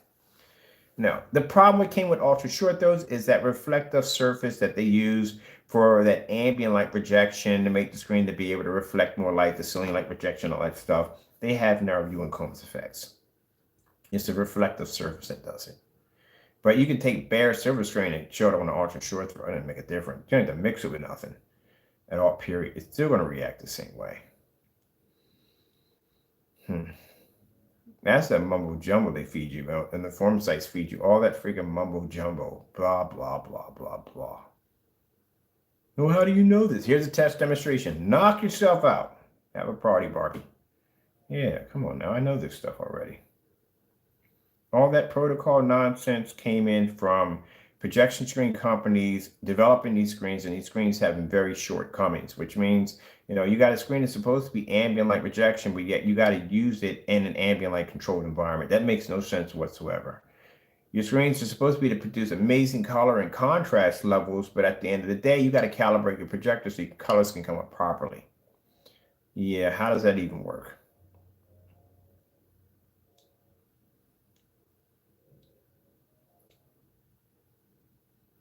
Yeah, it's too much nonsense. I watched somebody do a screen installment. I was like, you kidding me? You got to go through all that to put a screen in? So you got to go in, you got to realign the wall on the screen, and you got to lock it in place to make sure it's centered just right. Yeah, because you got that reflective coating on it. That's why that thing's got to be set just right. Then you got to take the projector, and the projector has to be interlined and that's locking with the screen perfectly. Yeah, because you got a reflective coating on that. Because if you had that thing off by a couple inches, that thing's gonna go dark right on around the corners and the edges. Yeah, you have to go through all that nonsense. Then you got to calibrate the images and calibrate the color and calibrate the contrast. And the lights have to be adjusted just right to optimize the screen. See you outside. Meanwhile, I'm outside doing 150-inch projector, 720p projector, 27 feet back. Boom, we're done. Yeah, okay. Try again.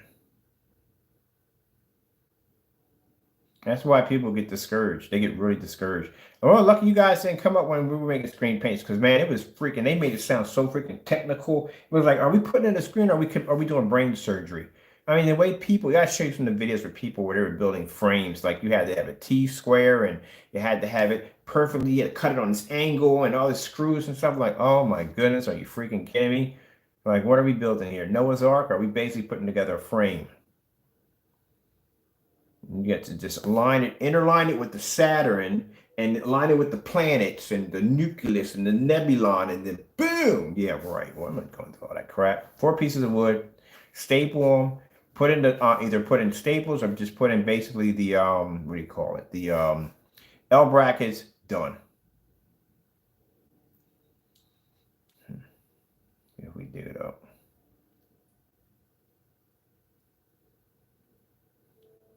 Another challenge we gave him, never done. That's another challenge we gave Pop to go against a gamer outside. It was never done. He responded with that with 2 middle fingers. So I guess that makes you a professional at the end of the day. I don't know.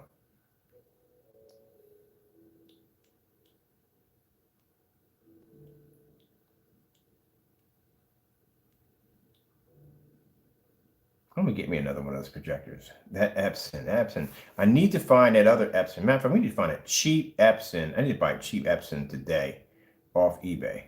A cheap Epson. Chrissy's. I love Chrissy projectors. Oh, I love Chrissy projectors. Amazing projectors.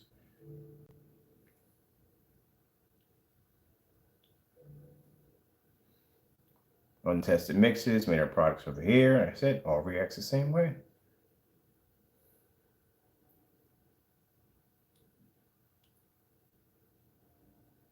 See if we can track down the PPJ. I know I got a lot of videos, man. God is good. Look at the packages, man. God is good. He's always blessed us. Always blessed. You guys come on here running your mouths about how, I got my ship out dates. All my ship out dates are recorded. But y'all come on my channel talking all this trash about how, this, that, and the other, hit me with dislikes. Man, this is what your dislikes get you. At the end of the day, coming on my channel talking trash, this is where your dislikes get you. My orders come from God. I keep explaining all that. All my orders come from God.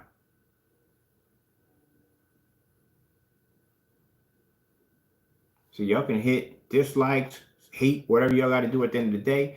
You don't do anything. God look at y'all and laugh. I'm like, oh yeah, that's all you got for my servant? Yeah, look at that. My orders continue to grow. Now I'm contracted. I'm building contracts now for the company.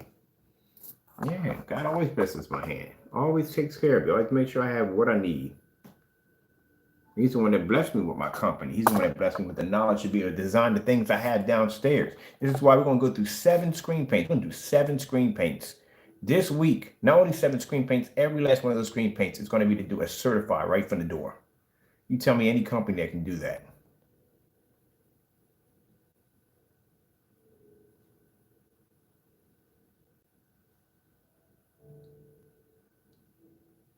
Liquid projection screens. Developing technology with liquid screens. That's still on the hold right now. We got contracts underneath that what we're going to do with it. It's just how we're going to go about doing it. I got stuff sitting on contracts. I got stuff sitting on NDAs with big companies right now. Yeah, we got stuff. I got some things planned for next year. I got a showroom. I'm buying myself a showroom to show off my stuff. Big plate glass windows where people can come and say, "Oh yeah, I got some stuff planned." Invested some money in Robinhood. Yep, I got money coming. I'm good. Trust me, I got some things planned on how I want to display this stuff. I want it to be on display where people can walk into a showroom and see the screen. We're going to have outside setups and everything. Yeah, might as well. Shoot. We want to keep it COVID safe. That's one thing. It's got to be COVID safe. Got to be COVID safe. We'll figure out how to get all that done, but keep it COVID safe. But people can come in. We might even have a section where people can go in and they can paint screens. See how easy it is. Give them a chance to give a hands-on on painting the screens and stuff like that. So they can do their own paint on screen. We're gonna have some pretty cool stuff set up. I want to do something that's different than everybody else. I'm not trying to be on the same page as everybody else.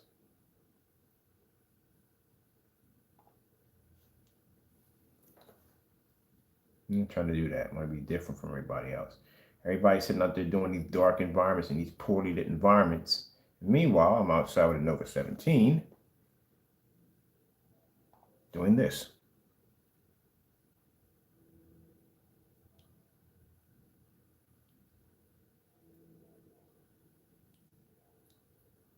We've gotten to the point now, man. I mean, doing demonstrations inside the house has gotten boring. It has gotten with no challenge.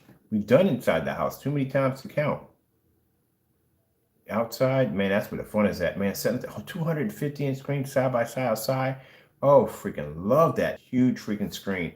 I cannot wait till we get the other projector here. We can do a huge, I can't wait to the 235.1. I'm going to do white lights, some white lights in the Nevo because I went to like a giant fish tank. And I got to bring somebody down. Buddy over there got a saw. He's going to cut down my stump for me so I can get that out of the way. Because it's definitely in the way of the 235.1. It's not going to be able to expand with that in the way.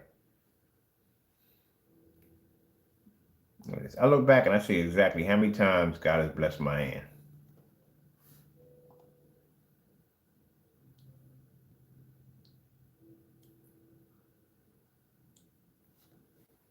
That's what I said. Y'all sit there and hit the hate button. That don't bother me none. For what? Do you know why I serve? You know who blesses my table every single day to make sure I have what I have? You know who blesses me with endless technology? Now, you can hit the hate button all you want. Knock yourself out. Joy. It don't bother me one bit. At the end of the day, like I said, people who know what true technology is, that's who buys from me. People want the best product they can get their hands on, that's who buys from me. Because we can back it up. And go outside. I got options where if I want, I can display this screen. I can go upstairs, put screens to the ceiling. Got two big 150. We can go anywhere we want, inside, outside, move about anywhere we want. I can walk through the house and show you all my screens firing up at the same time on projectors that are crap at that you can afford. Not saying, gee whiz, how much is the screen? $5,000. Projectors what? Like 30? Yeah, we don't do that kind of nonsense. Because at the end of the day, who the freak only very few people want to be to relate to that kind of technology. And then test their products against their own products.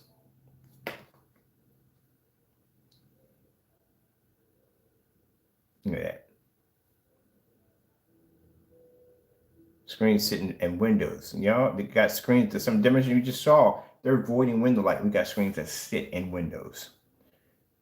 People want to do door demonstrations with the door open. This is how you do a door demonstration with the door open. You stick your screen in the door. Not have the screen way over here and then go, hey, look, the door is open. Big deal. My screen sits right in the door. Lights hitting it here. And if you notice this screen right here, the lights are on in this room right here.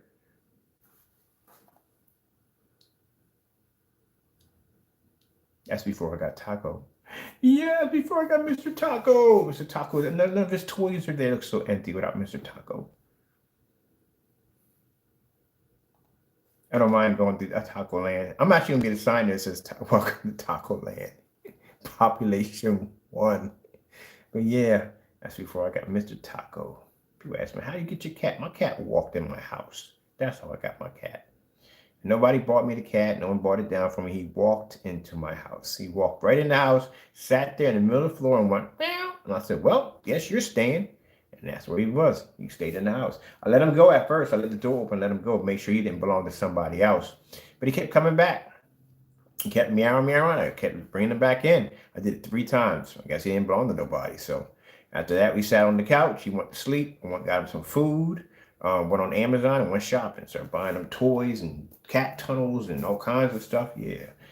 And he came in, went down. For a buddy of mine who's a vet, he popped over to the house, looked him over and everything. He said, he's good. He ain't got no fleas, nothing on him. He's good. So, yeah, went and got his collars and everything for him. He's good. He's just chilling in the house. He's on my nerves from time to time, but that's my buddy. Yeah, he's my buddy. When I get the new house, wait till you see what Taco's room gonna look like. Taco may get a buddy. He may get a buddy. He may get another one. I may get another cat. But I am going to get a couple of dogs. I ain't to worry about my dogs hurting my cat. Don't worry about the cat hurting the dog. That's what I'm worried about. But they'll be all separated anyway. So I don't have to worry about any of that at all. Look at this right here. Oh, man, I got so many videos on stuff, man. It's just unfreaking believable. And like I said, I watch these demonstrations of, I'm not trying to be rude, but you jokers in the dark, man. Y'all don't know what true tech look like. Look at this.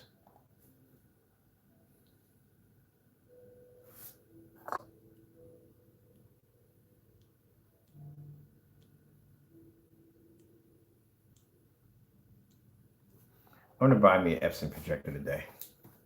It should be pretty cheap. I think I'm going to try to keep my price range at $50.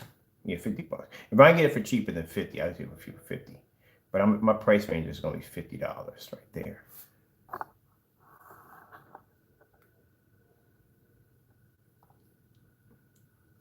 And look at the, see what I'm saying? I don't even know how they're even trying to compare the demonstrations to mine. How? Where are you comparing yourself to me? Look at that. That's a 235.1 setup on my fireplace right there. Not enough light in the environment? Guess what?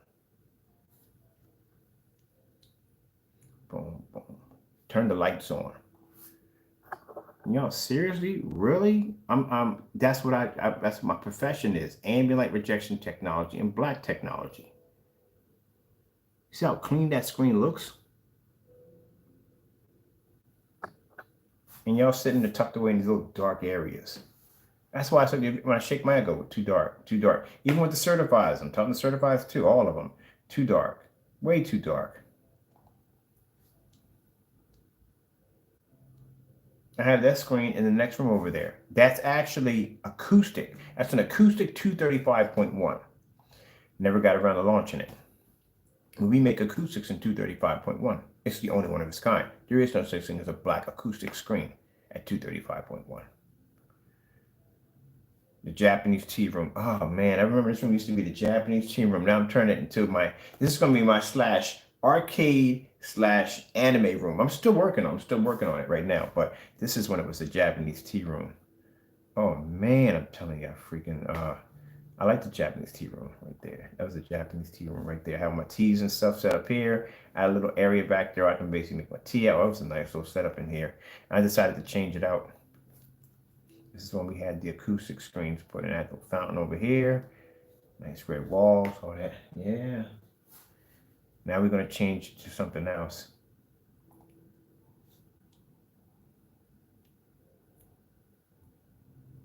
I remember the individual being so nosy talking about, well, you don't even have a room, dude. My house, I have a house. Understand me? I can sleep. I can convert any room. I got an attic upstairs, a huge attic I don't even use. Creeps me to freak out, but I don't use it at all. I use it for storage, just throwing stuff up there. And he made some little snide remark talking about, oh, but I sleep on the sofa. I prefer to sleep on the sofa. That's what I like. I like sleeping on the sofa. It's comfortable. I got my big screen up there. I'm good. If I want a room, I can put a room in. I got a master bedroom in the back that's bigger than, that's wrong. I'll take that back, Ken. I apologize. I was going too far. But I got a master bedroom in the next room that's freaking huge. Don't use that. Converted that into a tech room because I don't need it.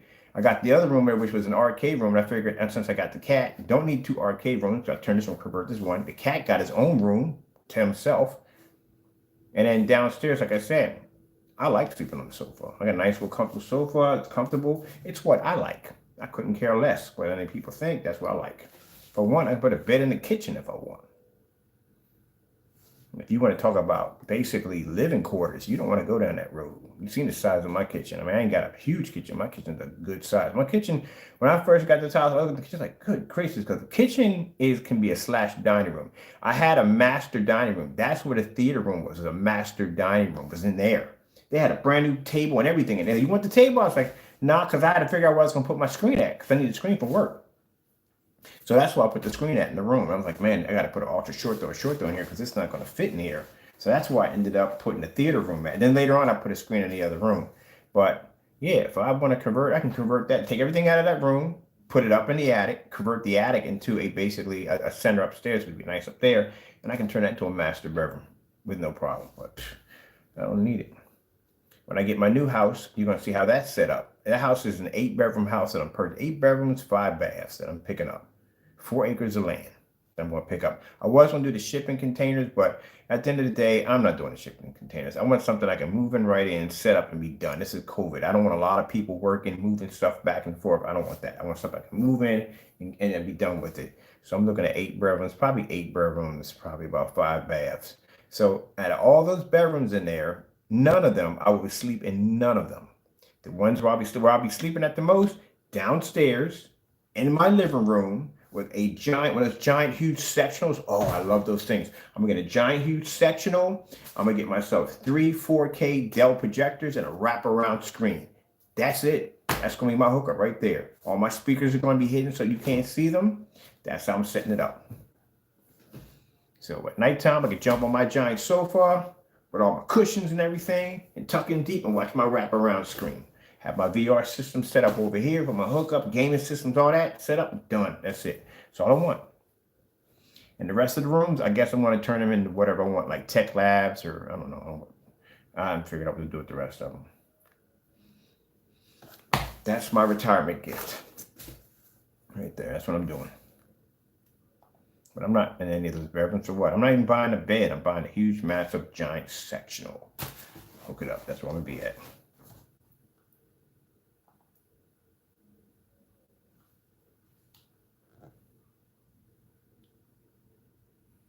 We can't find a PPJ.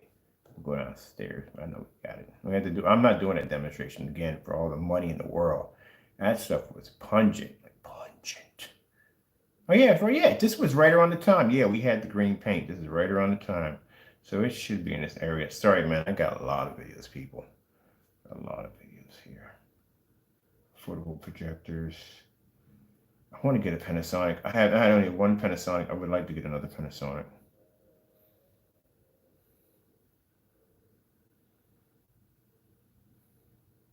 I'm happy about the 32. Getting back to why we're doing this, I'm happy about the containers now because we're going to give you bigger containers. I like the bigger containers much better. Look at this.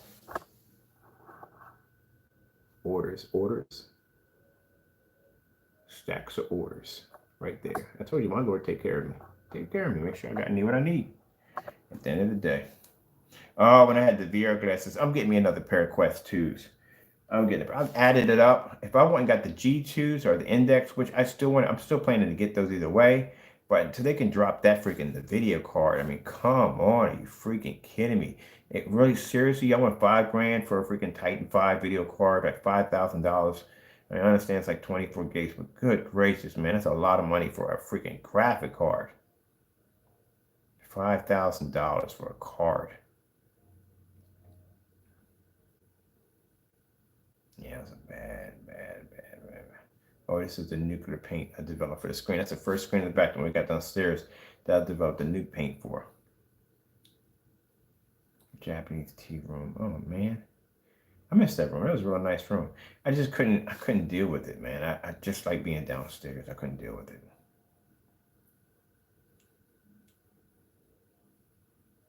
This is when he was talking trash about the 12s.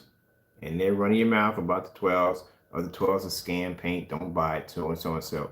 When you do to this individual, that's my train set. I missed my train set. I made another train. When you do stuff like that, on basically trying to make the 12, because he tried to make the 12. This is a little message out to this individual. when you do and stuff like that, trying to make the 12 and all this other dumb stuff you do, understand this. Understand this. When you send me messages saying that, hey, I'm gonna put your company out of business and this and the other, funny thing about it is that's gonna be different in April. I'll explain that one because yeah, you're the one gonna be out of business. But when you talk trash like that, when you do all this, oh, he's scamming people, at the end of the day, what you have to understand, you naysayers and stuff, I want you to understand the scripture clear. My work is blessed by God. Do you understand that? When I understand that, unless you're more powerful than God and you feel that you can take God down, hey, knock yourself out. I would really like to see that happen. I would pay money to see that, to see somebody try to take out God. I'll pay money to see that. It ain't going to happen. As long as I'm doing right by the Lord, because the Lord can't bless evil. He can't do it. He can't go there and bless evil people. Can't do it. God has no evil in him whatsoever. So if I'm this individual that I'm supposed to be, this evil individual, how come my company keeps getting bigger and bigger and bigger?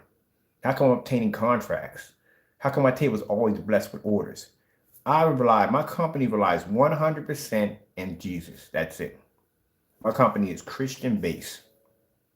So we know that people get upset and angry, but that's y'all thing. That's what y'all do. At the end of the day, it takes no food off my table at all, period. I went from a fellow who started in a little tiny, rented tiny room to living in this blessed, nice house to basically, in about a year or so from now, about to move into a really big house next. That's my retirement house. That's how I'm going out. All that from this tiny little room. So, anyone's going to sit there and say, oh, yeah, this, that, and the other, so and so and so, then, lowercase continue to bless my hand. And this guy did everything. He was so hatred on the 12. It was unbelievable. Oh, it's scam paint. Don't do this. Don't buy that. So and so and so and so and so. Yeah, at the end of the day, this is how God looks at you. At the end of the day, when you do stuff like that, God don't pay you in a mind. He don't. He's going to continue to bless his servant no matter what. See right down that corner? That PPJ? Told you we had that stuff. It's right there. We tested it. But at the end of the day, all that nonsense that this individual talks goes nowhere. All you haters out there, it goes nowhere at all, period. God continues to bless my hand. And they hate it. They can't stand it. They hate it.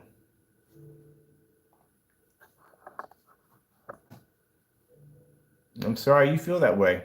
But at the end of the day, my blessings come from God. That's the 12. That's how many 12s I racked in that day. That was like 2 days I racked that many orders in. Sent that message right to you so you can understand all that nonsense that you try about trying to disrupt my company and try to slander my company. You don't stop any of my orders. You don't phase one thing that happens over here. Nothing. You don't phase nothing.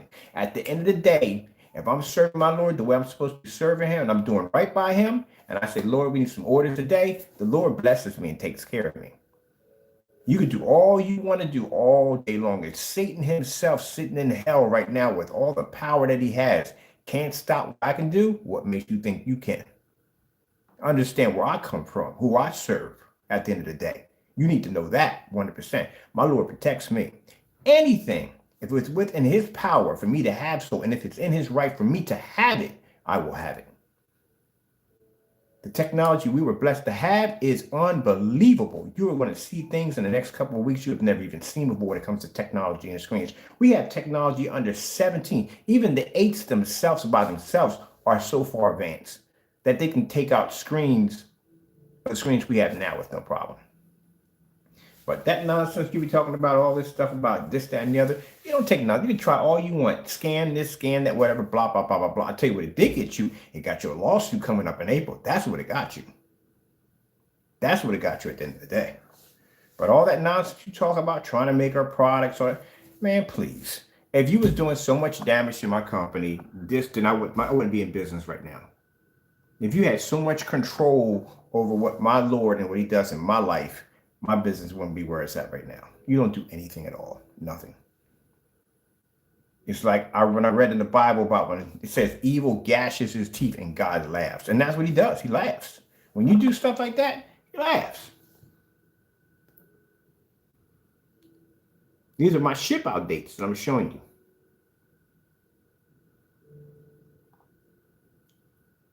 It's not to brag about what I make and what I have. It's to show you what my Lord does for me, despite the haters, despite the naysayers. That's what my Lord does for me. Those are all 12s. So when he gets up there and talks about, oh, you're a scammer, that, you can't stop God. You can talk about my religion and faith. It is what it is. You can't stop God.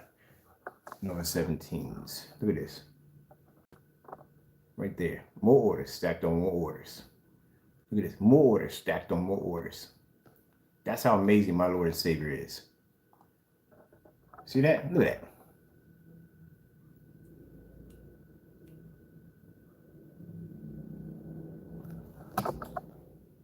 So you can say whatever you want. At the end of the day, you can do your little scam videos and this, that, and the other. You can't compete with my technology.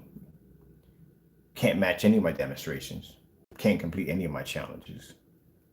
Your product that was supposed to be a black paint, not trying to tell you can. My Lord shows me how to make a product like that, and you think you could come in and try to mimic what he does? Please, you will fail every single time.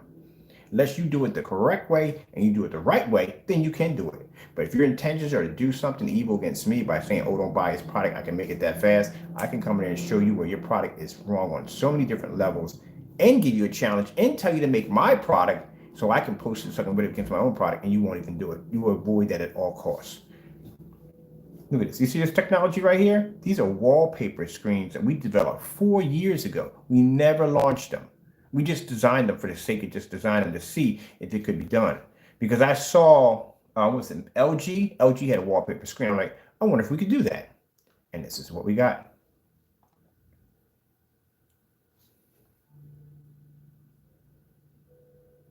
We actually made 3 of them. You ever seen anything like that before? That was all being done on a 2000 lumen 720p projector.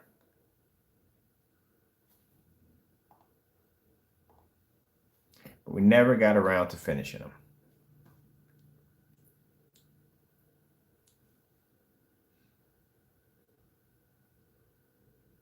That's the problem with my brain sometimes. Sometimes I'll be thinking about something completely different and then I move on to something else. Yeah, we had wallpaper technology years ago. Years ago. And we had it in multiple colors. And at that, even though the screens are flexible, they could be bent, they could be curved, everything. Just never really got around to finishing them off. These are the stacks of books that I have downstairs in a lockbox of all this technology that I never got a chance to put out on the market.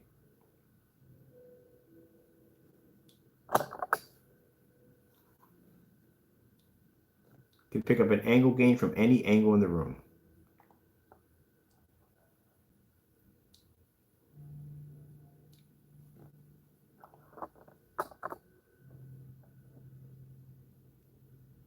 And that's technology. We still have it. We still have it. We just never got a chance to finish it. There's a lot of stuff I never got a chance to finish. There's a lot of stuff I got to put on hold because we can't put it on the website. Every time I turn around again, the Lord always blesses me with an idea. We're going to make this today. We're going to make that today. Right now, I'm literally considering making me another website customized for Phantom. Because Phantom literally has so much tech underneath of it. There is no way in the world we can display. We're going to be doing 7 screens within a week. And then after that, another 5 screens after that for the other company. And we still haven't even scratched the bottom of what that tech could do. It has the visible technology that's embedded in that stuff is insane. Just there's so much we want to do with it. We can't basically, the website's gonna get crowded. So I'm gonna have to develop another website for Phantom. There it is right there. This is the M&M. Oh man, I'll never work with that stuff ever again. That stuff gave me a freaking headache like there was no tomorrow. But this is when the guy made the comment about saying that the PPJ does the exact same thing. Don't buy screen paint products. Just buy the PPJ. You can do the exact same thing. That's okay, fine. I'm gonna go out and buy this product right here. I bought M&M, which is more expensive than PPJ. It's more high-grade silver. It's some silver than the product he had. And I said, I'll just do it on the most expensive one we can get our hands on. So this is what we picked up. There's the screen right there. And that's a blue screen at that, using that coding technology we dropped in there. Oh, here we go. Here we go. Here we go. Like I said, you know me, I back myself up. I'm gonna back myself up. I mean, like I said, be prepared. If I back it up and I'm coming at you, it's going to be embarrassing. It's going to be really embarrassing if you basically do something like that. Same thing like that. When I said put the black paint versus the black paint game, the challenges, it will be embarrassing. You will not do it again when we get done with you. It's just you got to know your place. So this guy wanted to talk about how don't buy. Now, mind, he mentioned two people. He mentioned me and Crow in the video, both of us. I don't know how Crow was going to handle his end on defending his company, but I sure enough knew how I would have mine set up. How I was going to do mine against this fellow. So he said, don't bother buying their products. Don't buy their products. Go over and you buy PPJ. You can do the same thing with that product. Leave those guys alone. That's what he said in the demonstration. So I came up and I said, look, I don't know about the other fellow, but I'm going to show you the mistake you made. Apparently, he didn't research my company. I take, you know what I mean? That's going to be a cakewalk for us. But I sent him the video and everything. He never spoke my name again after that one. But when I showed off the container, I clearly said in the video, for the other individual, do not get upset. Don't take this out of pre-content. This is not about you. This is about an individual who made a comment about both of us. I'm not doing this for you. I'm doing this for my company. How you're going to handle it, I don't know. None of my business. So that's what I did. I did the demonstration. No sooner than I showed that container, he flips off the handle to my, oh, this, that, and the other. Starts running his mouth about this, that, and the other. I said, did I not just tell you that? I said, why in the world, first things first, would you get upset over that? Unless you're putting this in your product. And there you go. You made a mistake right there. And yeah, it doesn't make a difference if you drop that stuff in your paint at all. You're not going to be able to see it. So this right here is the screen we have right here. I'm showing up the different colors on the screen. And I figured, what's the best way to show off that our product is different from PPJ? Well, he said in his demonstration that the PPG produces a much brighter and more vivid image than the technology we have over here. So instead of doing this on a gray screen or doing this on a black screen, I did it on a blue screen just to show them exactly how I can embarrass them pretty bad. So here we go. I'll show you right here. This is going to be pretty funny. So what I did was I turned the screen to red on the blue screen. I took the PPJ and I painted it into my screen.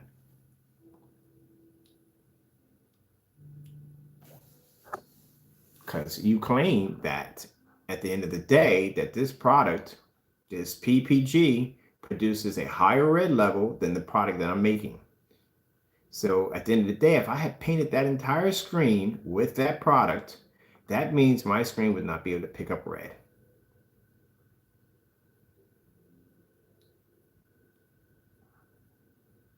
There you go. And that was the end of the conversation. No more. You have to do damage. When people come, and you know, it's interesting. God is an amazing strategist. He is. God will show you how to not only give you the ability to be able to go out and basically develop new products, but he'll show you how to go about basically on the business end too. How I deal with people, how I talk with people and contracts and stuff like that. He gives me an insight of information and intelligence to be able to go out there and do what I had to do on that next level without even going to business school, without going any from trade seminars or anything like that. All that knowledge comes from God. So if he tells me, look, this is how we're going to handle this demonstration for the day, I want you to do this right here to show them exactly at the end of the day that product does not compete with what I gave you. So at the end of the day, the products that I'm giving are my blessing from my Lord and Savior. I can go out there and do a demonstration just like that right on my screen with no, you're not basically going to be able to do the same thing my product can do. Because PPJ at the end of the day has a poor contrast level, can't see contrast, can't see color. But I said, it can't see contrast, it can't see color. You ever seen a demonstration like that before? That was the end of that. Never mentioned my name after that. But you can't do that on a gray screen. If you did it on a gray screen, that may beat the gray screen. You may have a problem there. I did it on a blue screen. Not to do that. No, I'm not touching that stuff again. That stuff was horrible. Horrible. Horrible.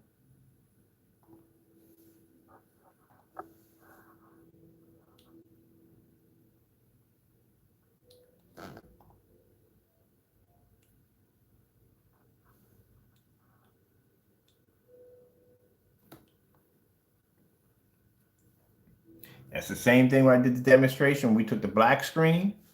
I took the black screen and I went out and I wrote my name on the screen, Ken, I think it was Ken on the screen with black paint. Never saw that demonstration before, have you? Yeah, that's when he was talking. Yeah, you're going to talk trash about my work. And we didn't talk trash about it. I just said, don't buy from either one of them. I'm going to show you at the end of the day where you're 100% wrong. That PPG is garbage. It's not going to work against my product. My product being blue, the screen being blue, that screen is blue, mind you. Pull the contrast level that dark using that shifting technology.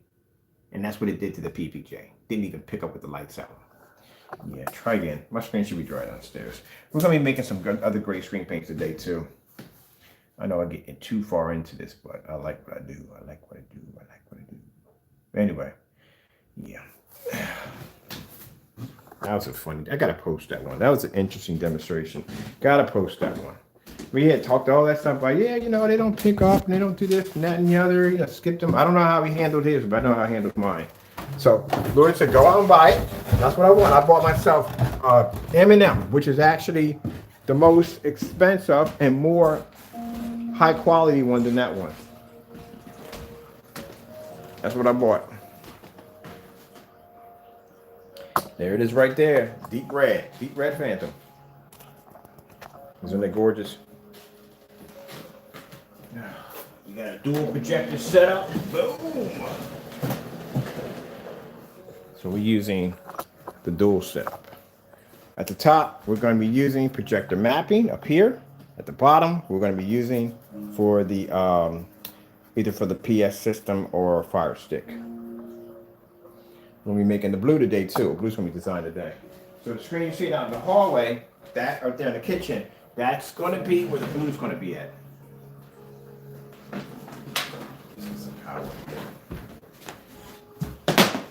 But yeah, like I said, at the end of the day, you know, it don't bother me. When people put hatred and say nasty comments and stuff, that stuff don't bother me. At the end of the day, everything I have is from God. Unless you can stop God, you can tell me, yeah, I can stop God. Knock yourself. I'll pay money to see that one. It won't be long. Well, he's a merciful Lord, I'm telling you, at the end of the day. So you don't stop my orders. All that effort to make all those videos about me being a scam and all for nothing. For at the end of the day, for my Lord to stack my table.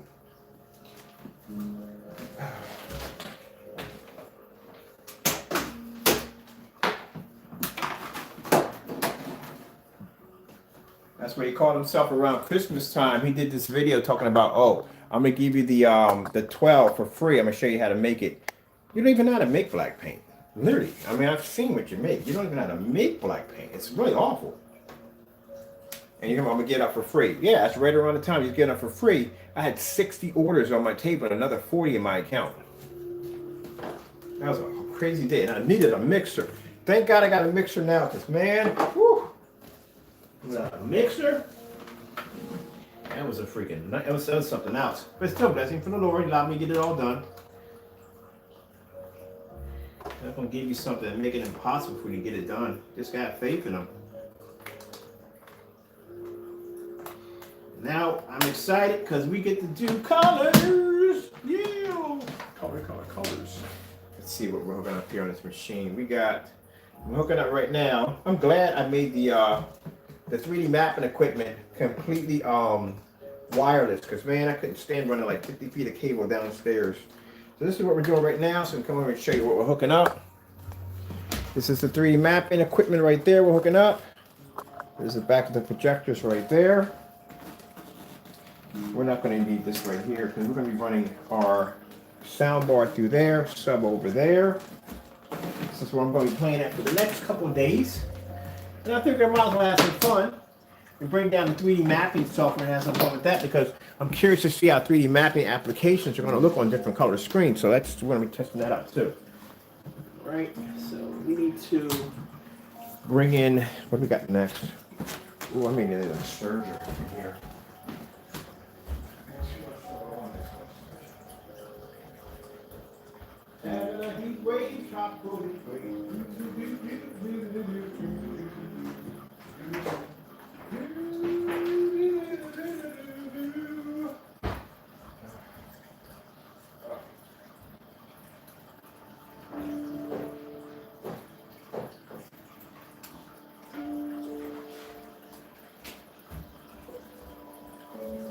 watch it, buddy. Come on now, I'm trying to get by, buddy.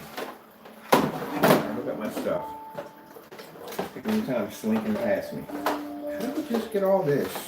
I have to say, I don't even have all that over there like that. So we're going to need the outlet here. We got a lot of stuff to hook up here.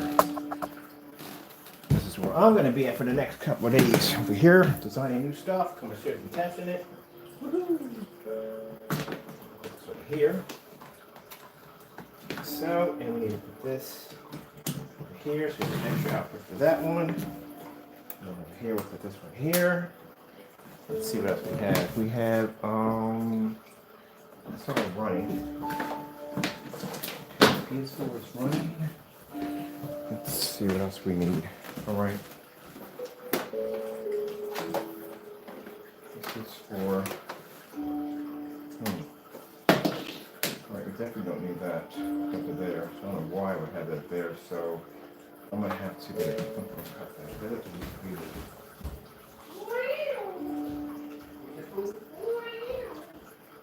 Crazy Taco. Taco went back and I saw before I came before we came here. Taco. Yep. Yes, sirree. Yes, sirree. Taco.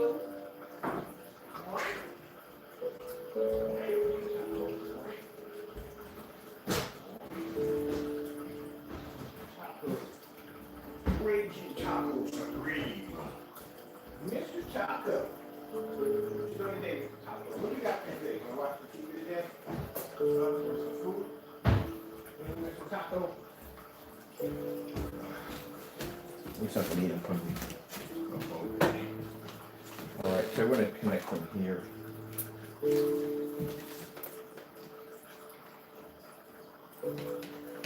I don't know why I even put this in here. Oh yeah, I forgot I was going to do the mapping outside. I went to loose.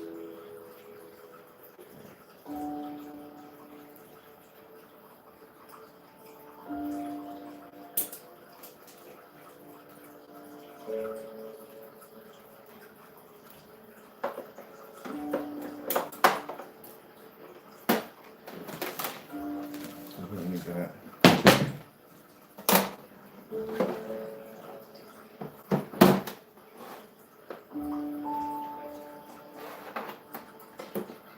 This is going to be running to the back, all right?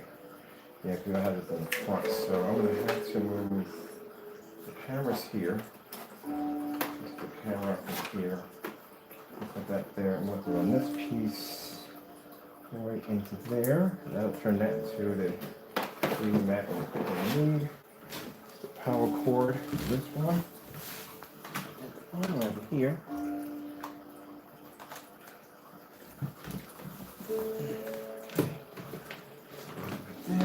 There. And then we'll put this one here. And this one in the front. And we'll be able to get access to this right here.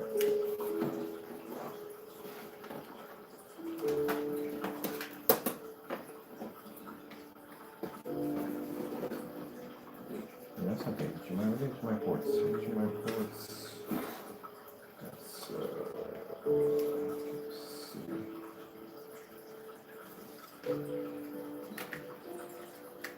Make sure I have that right. Yeah, this is my first right there.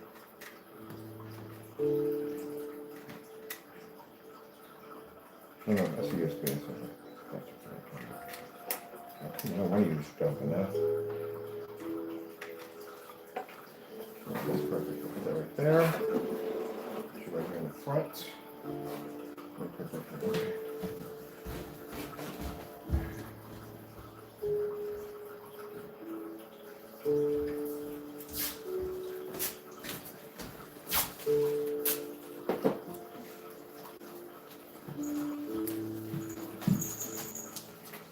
Doing battle, Taco? Doing battle. Taco.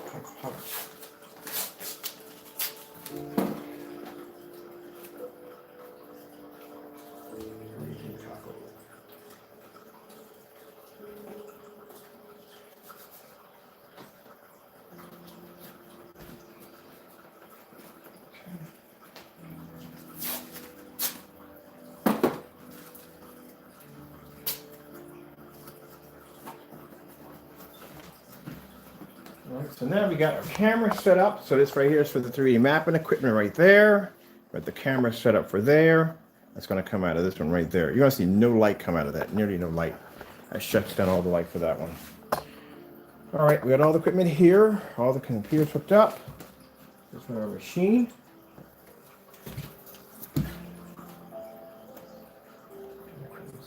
Through.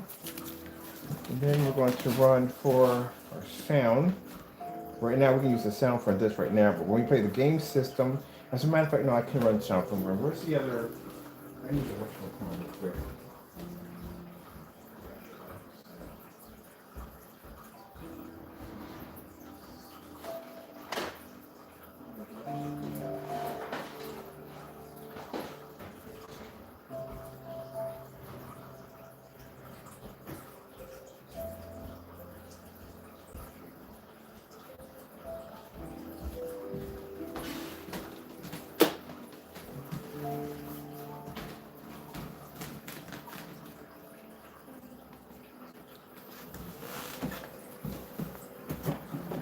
Now, there's our adapter so we can run our sound through. These are fantastic because these particular projectors right here, if you plug it in, sound only comes to the projector, but if you want to run it through a sound bar, this is where this baby comes in handy. So we're going to run this one. Swap this out for this. We use this one for the gaming. You need a special one for gaming. So we're going to run this one right here at the Fire Stick. The back of this right here. There's a Fire Stick. We'll put this back here for the adapter for this one. And over here, if you can't see it, there's the 3D mapping equipment firing up right now. So what I have to do is just basically put that where it needs to be at. I can actually just overlap the whole section. It doesn't make a difference. So how we get two projectors to run, pretty easy. What we're going to do is we're going to basically scan the entire screen. We're basically going to scan the screen precisely to the screen. And then what we're going to do is when I map it, I can put this projector, or actually put this projector to a black screen, and then map out, and then basically put the, you'll see, put the design around it, and then we basically put the image in the middle of it. So what we got to do with this is we have to get this.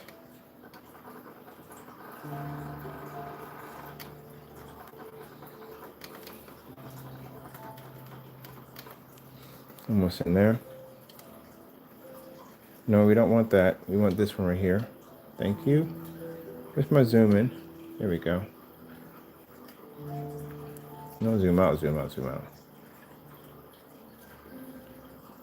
And let's then shift up a little bit.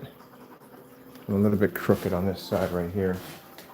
A little bit here. All right, that's perfect. All right, so that's the mapping equipment right there. Let me see what we got going on here. I need to bring a mouse pad down here too. Let me see. Monitor off. No, on. Great. That looks gorgeous on that freaking red screen.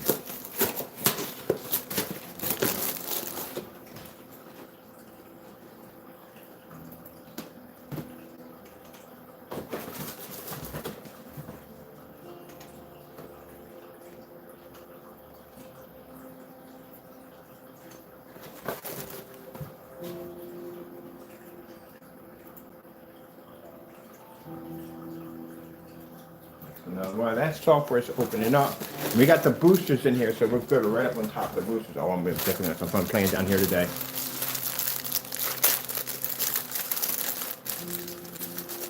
Thank you, Jesus, for the crackers. Thank you, Lord.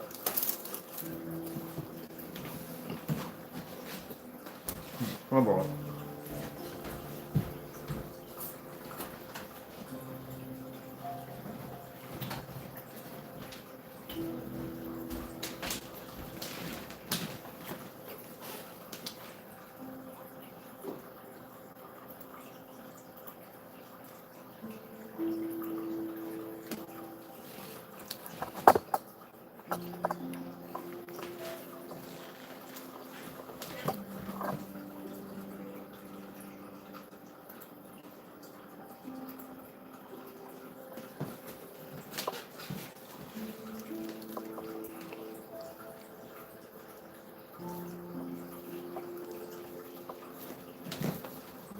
So we're going to do with this, we're going to play around with 3D mapping, we're going to bring our border to life. So all I would have to do is just basically scan the entire outside the border, because it doesn't make a difference where I scan at. I can paint whatever I want in the room. Let's see what's going on with this. I did an update today. I got a funny feeling I should have never did the update, but we'll see what happens. If it works, that means, and if it doesn't, that means I have to do some work on it.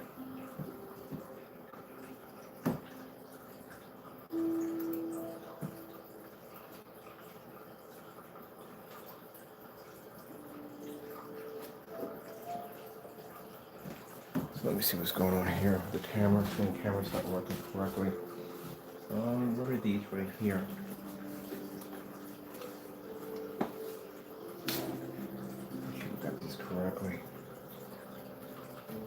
There's these. That's for the camera right there.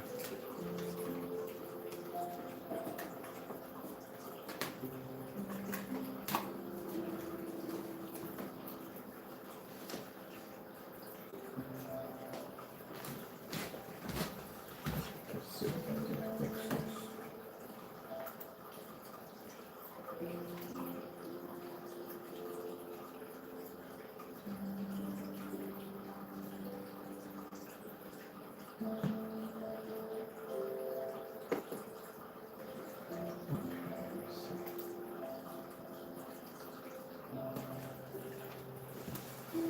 This is why I hate doing updates. I did an update and I think it was a bad idea not to do an update. Let me see some for a minute. Go in. See if I can fix this one.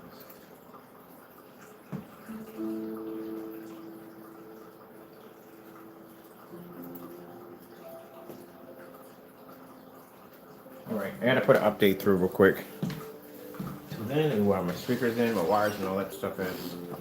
I literally forgot to put one of the updates in. We're doing it right now. So there's an update going through right now on the machine.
All right, let me see.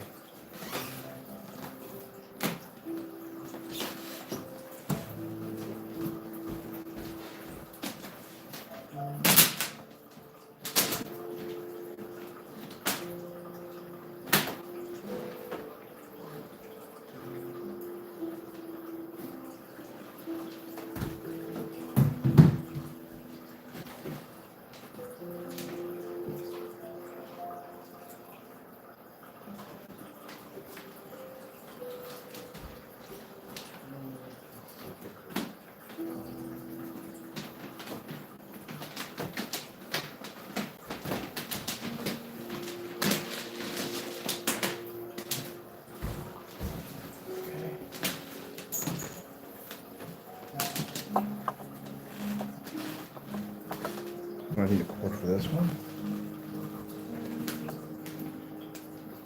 I want the balance wire up later on. Right now, I'm just sort through all this stuff. Let's see, we need to put it down up here.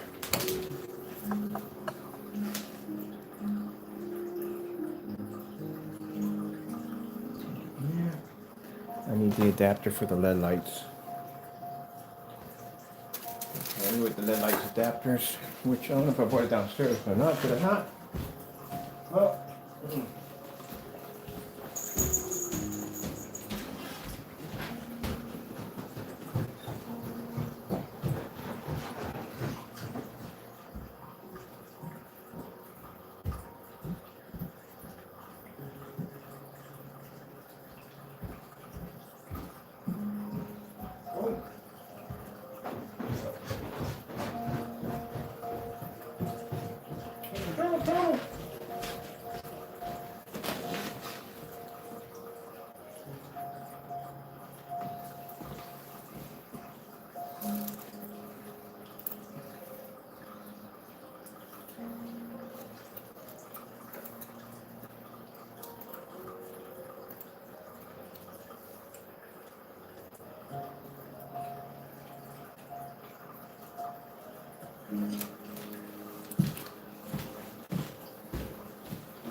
guessing for now. All right. All right. Repair. All right, repaired. Thank you.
Okay.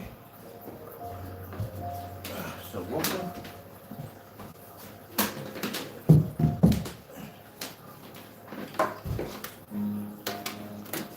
I'll put this over here.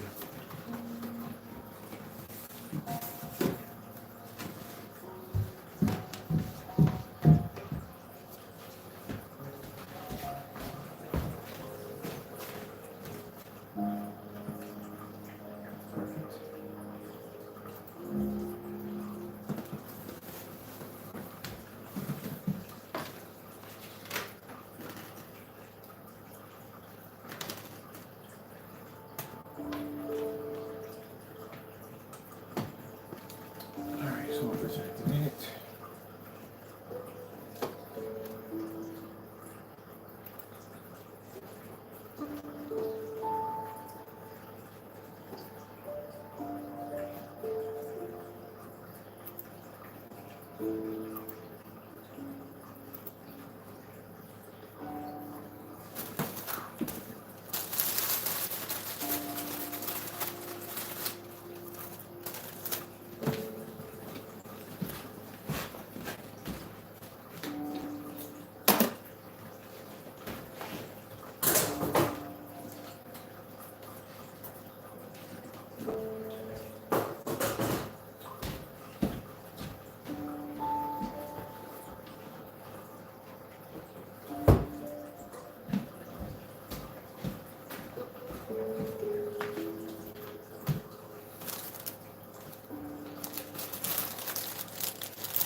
Also, too, for those of you that are into stacking projectors to get a higher lumen count, these projectors can be stacked. There's actually an option in there that allows you to click and allows you to synchronize both projectors together without going through that whole painstaking pattern mapping nonsense. But you have to have the both of the same models. But these projectors can be they can be linked for stacking.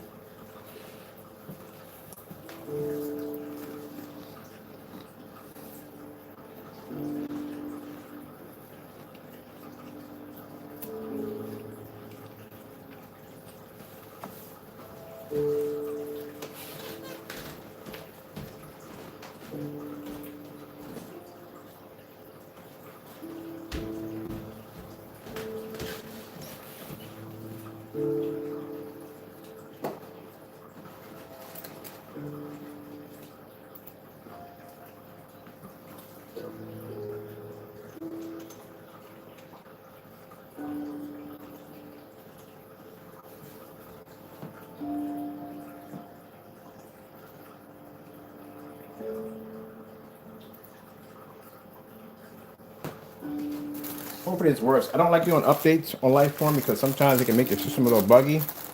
This one I need it because there's an application on there that will allow you to be able to capture video, like real movies. I can download the whole movie and video map it anywhere I want, which would be nice for doing curved screen displays, for testing out curved screens. So that's why I did the update. Usually I don't go near them because I'm afraid that they're going to basically cause problems for my system. But I need that particular for doing curved screens. Instead of me having multiple projectors set up, I can just digitally map a video right into this curved screen and have it fit perfectly.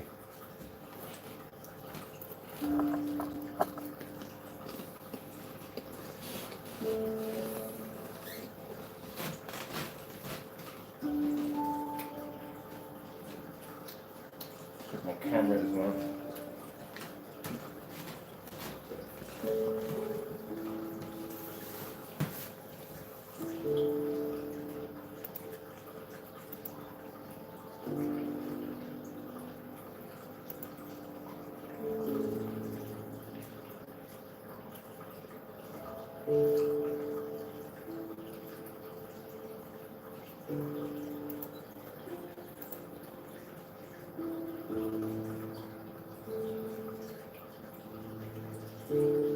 Oh, please let me mess this up.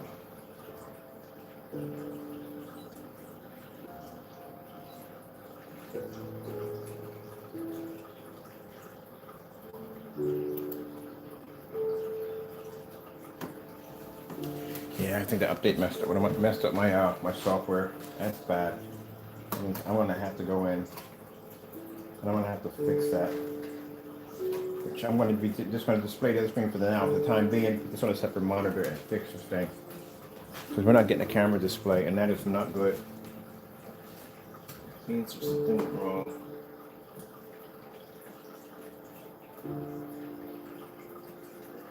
Let's see.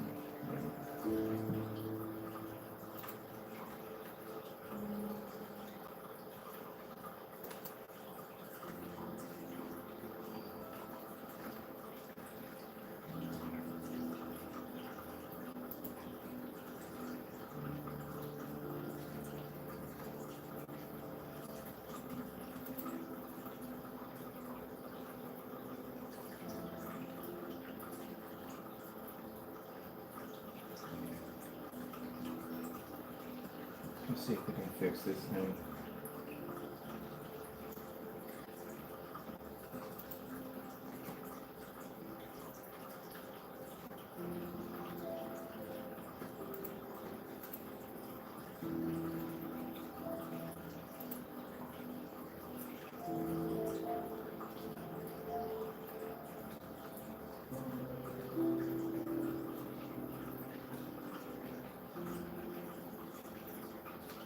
Yeah, set up a chair too.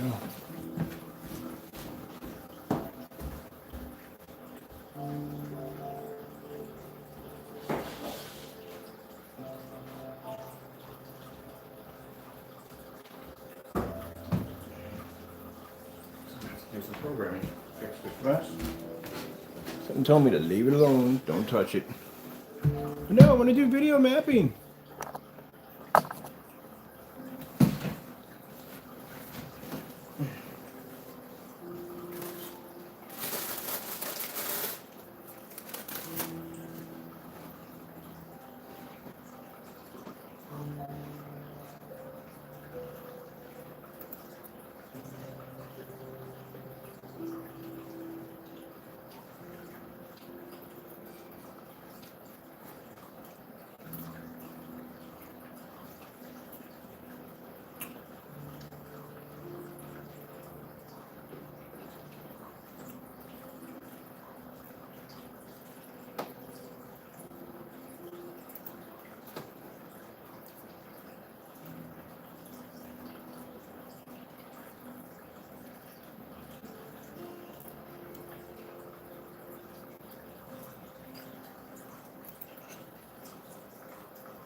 Let's see if I can fix this mess with the scanner.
Alright, so that's something I'm going to have to go and fix because I did an update, which I think I shouldn't have did.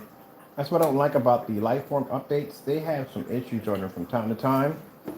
And that was not a good idea, which I shouldn't have done yesterday. But I didn't think it was going to have any problems from it. Usually I do these updates from time to time, but apparently that update had a bug in it. And you gotta do better, man. But I'm just gonna turn this off for a minute. Put this back on. But I'm gonna have to fix that later on. I know it has to be done. I've been through this before.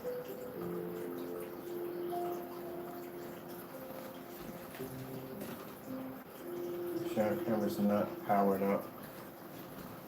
Everything's plugged in correctly.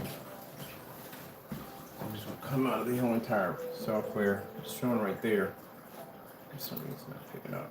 So come out of the whole entire thing together.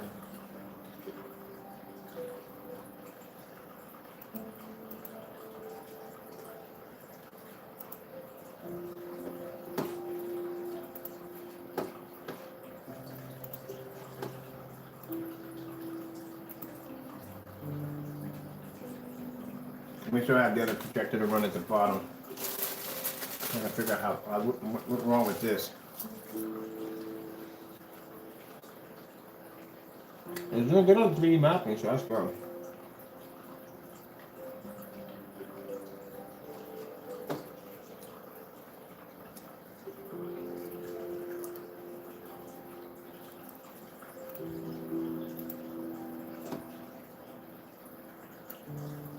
Get this fixed. I'm not doing any more updates. I don't care.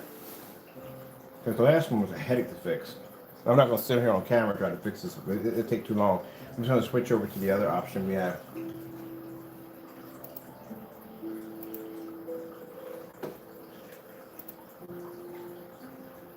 That camera is not reading. Something's blocking the camera.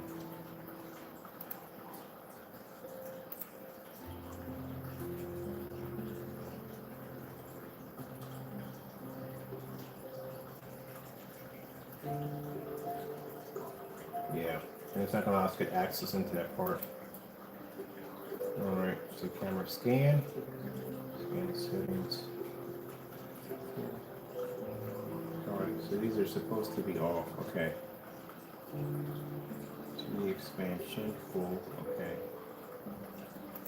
Alright, so we have here, nothing running. 2D expansion, full. Not picking up anything on this.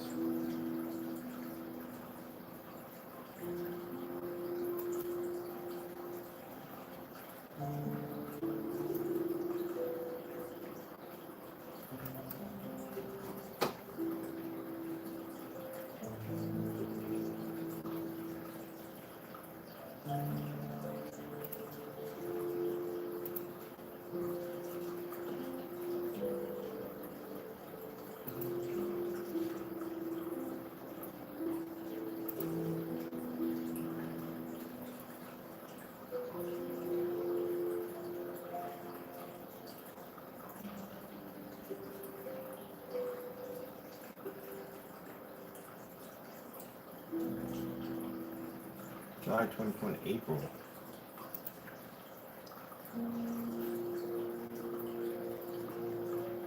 Alright, while this thing is figuring out what it has to do, let's go switch over to the other one so we can watch something there for the time being. I have to fix it from here on this side. So we want to take the projector off on the top. That's still going to run while I'm running this one, and we're going to run the projector at the bottom until I can figure out how to fix the one at top. What will happen with the software? So we're going to switch over one projector and connect the other one on, which I should have my fire around here somewhere. Let me see. There we go.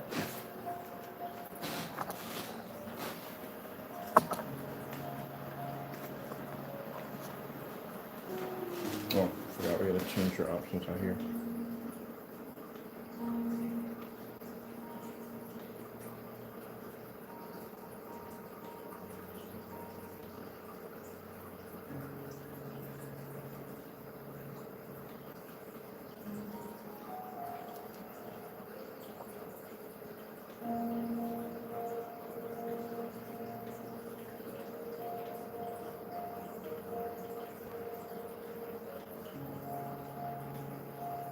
How many options do we have on here? Come on, one of us gotta pop. Here we go. Suggest this one to here. Let's see what we gotta do with this one.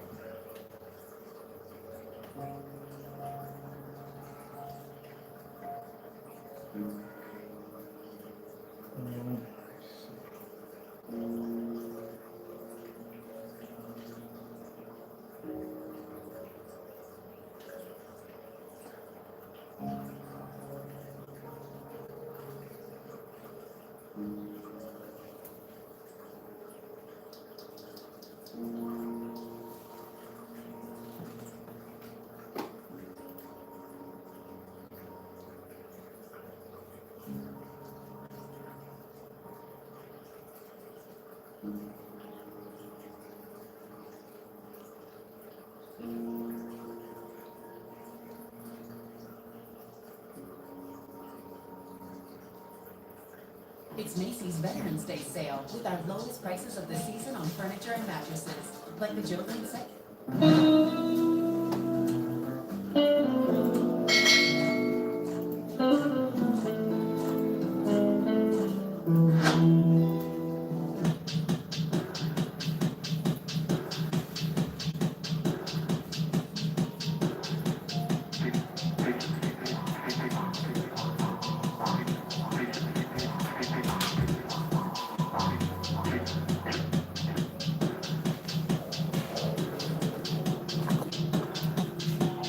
Snagged already.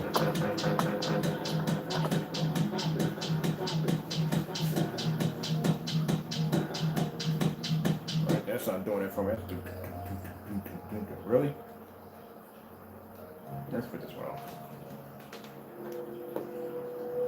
I gotta figure out why we are not synced. All right, we got Bluetooth here. Let's see.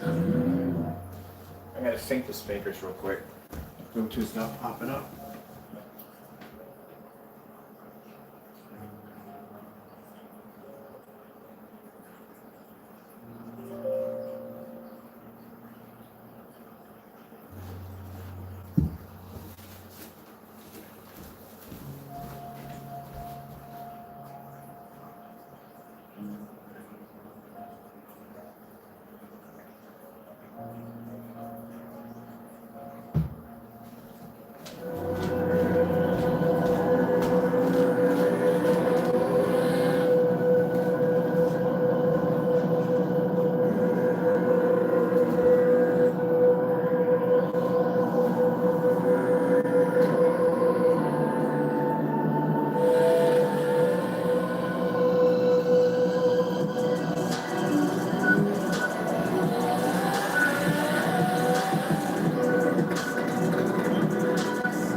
That was the issue today.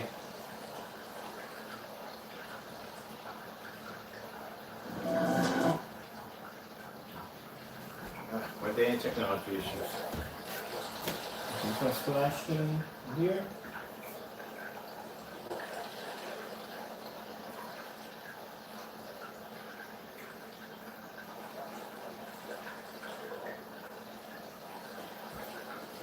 Okay.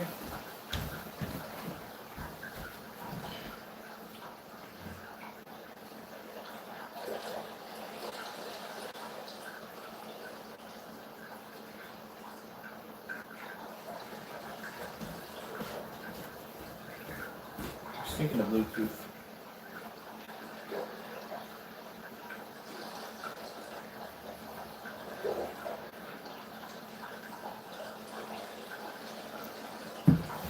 Hopefully it work.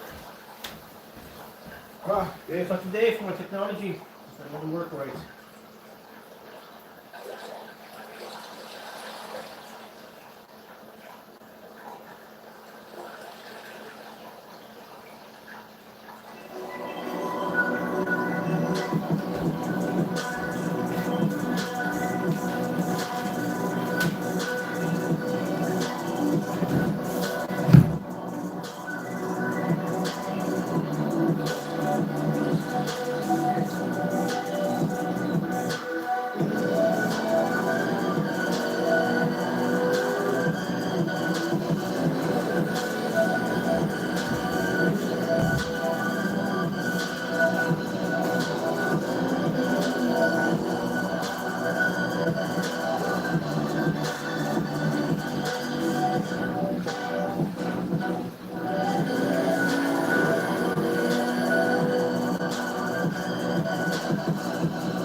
Try this one more time. If not, I'll get another set of speakers from upstairs. That's the only downside about these from time to time, that they will come out of sync from time to time.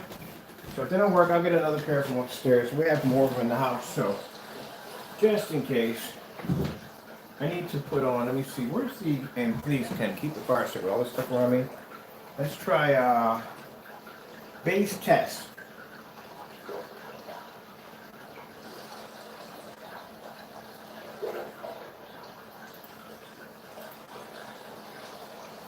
Are you listening today?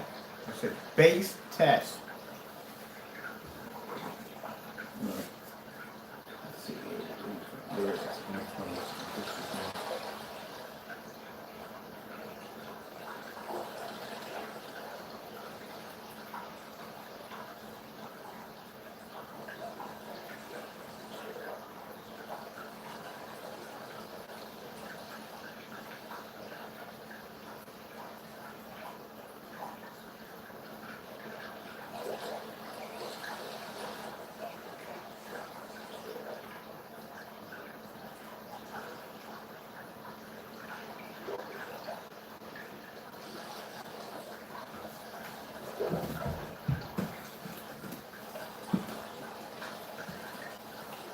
one of those days, people. We have them. Some of the stuff work right, some of the times in the store. Right, I don't know.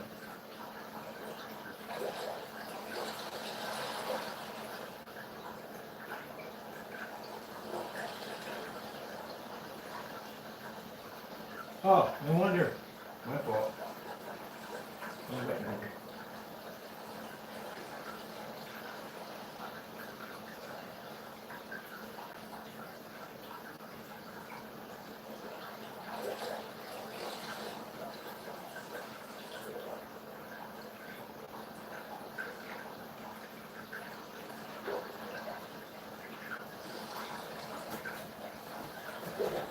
That was my fault. I was doing something completely different.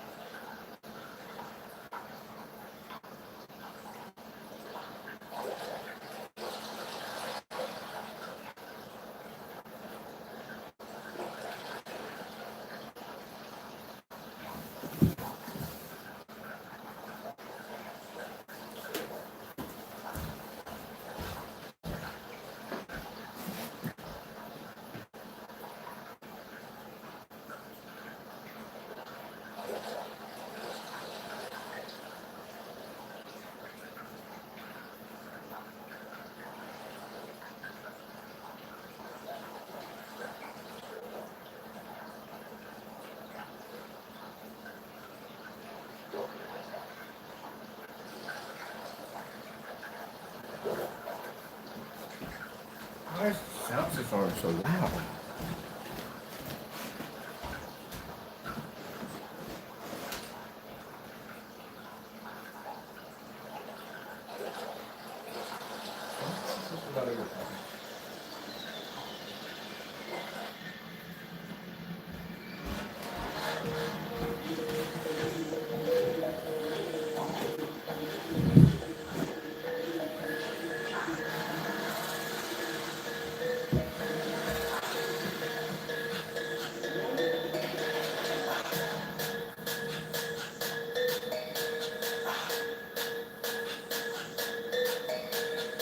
I got to sync.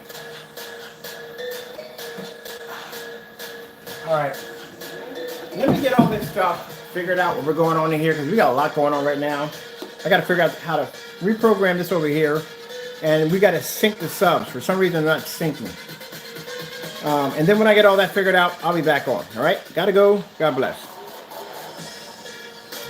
So the subs are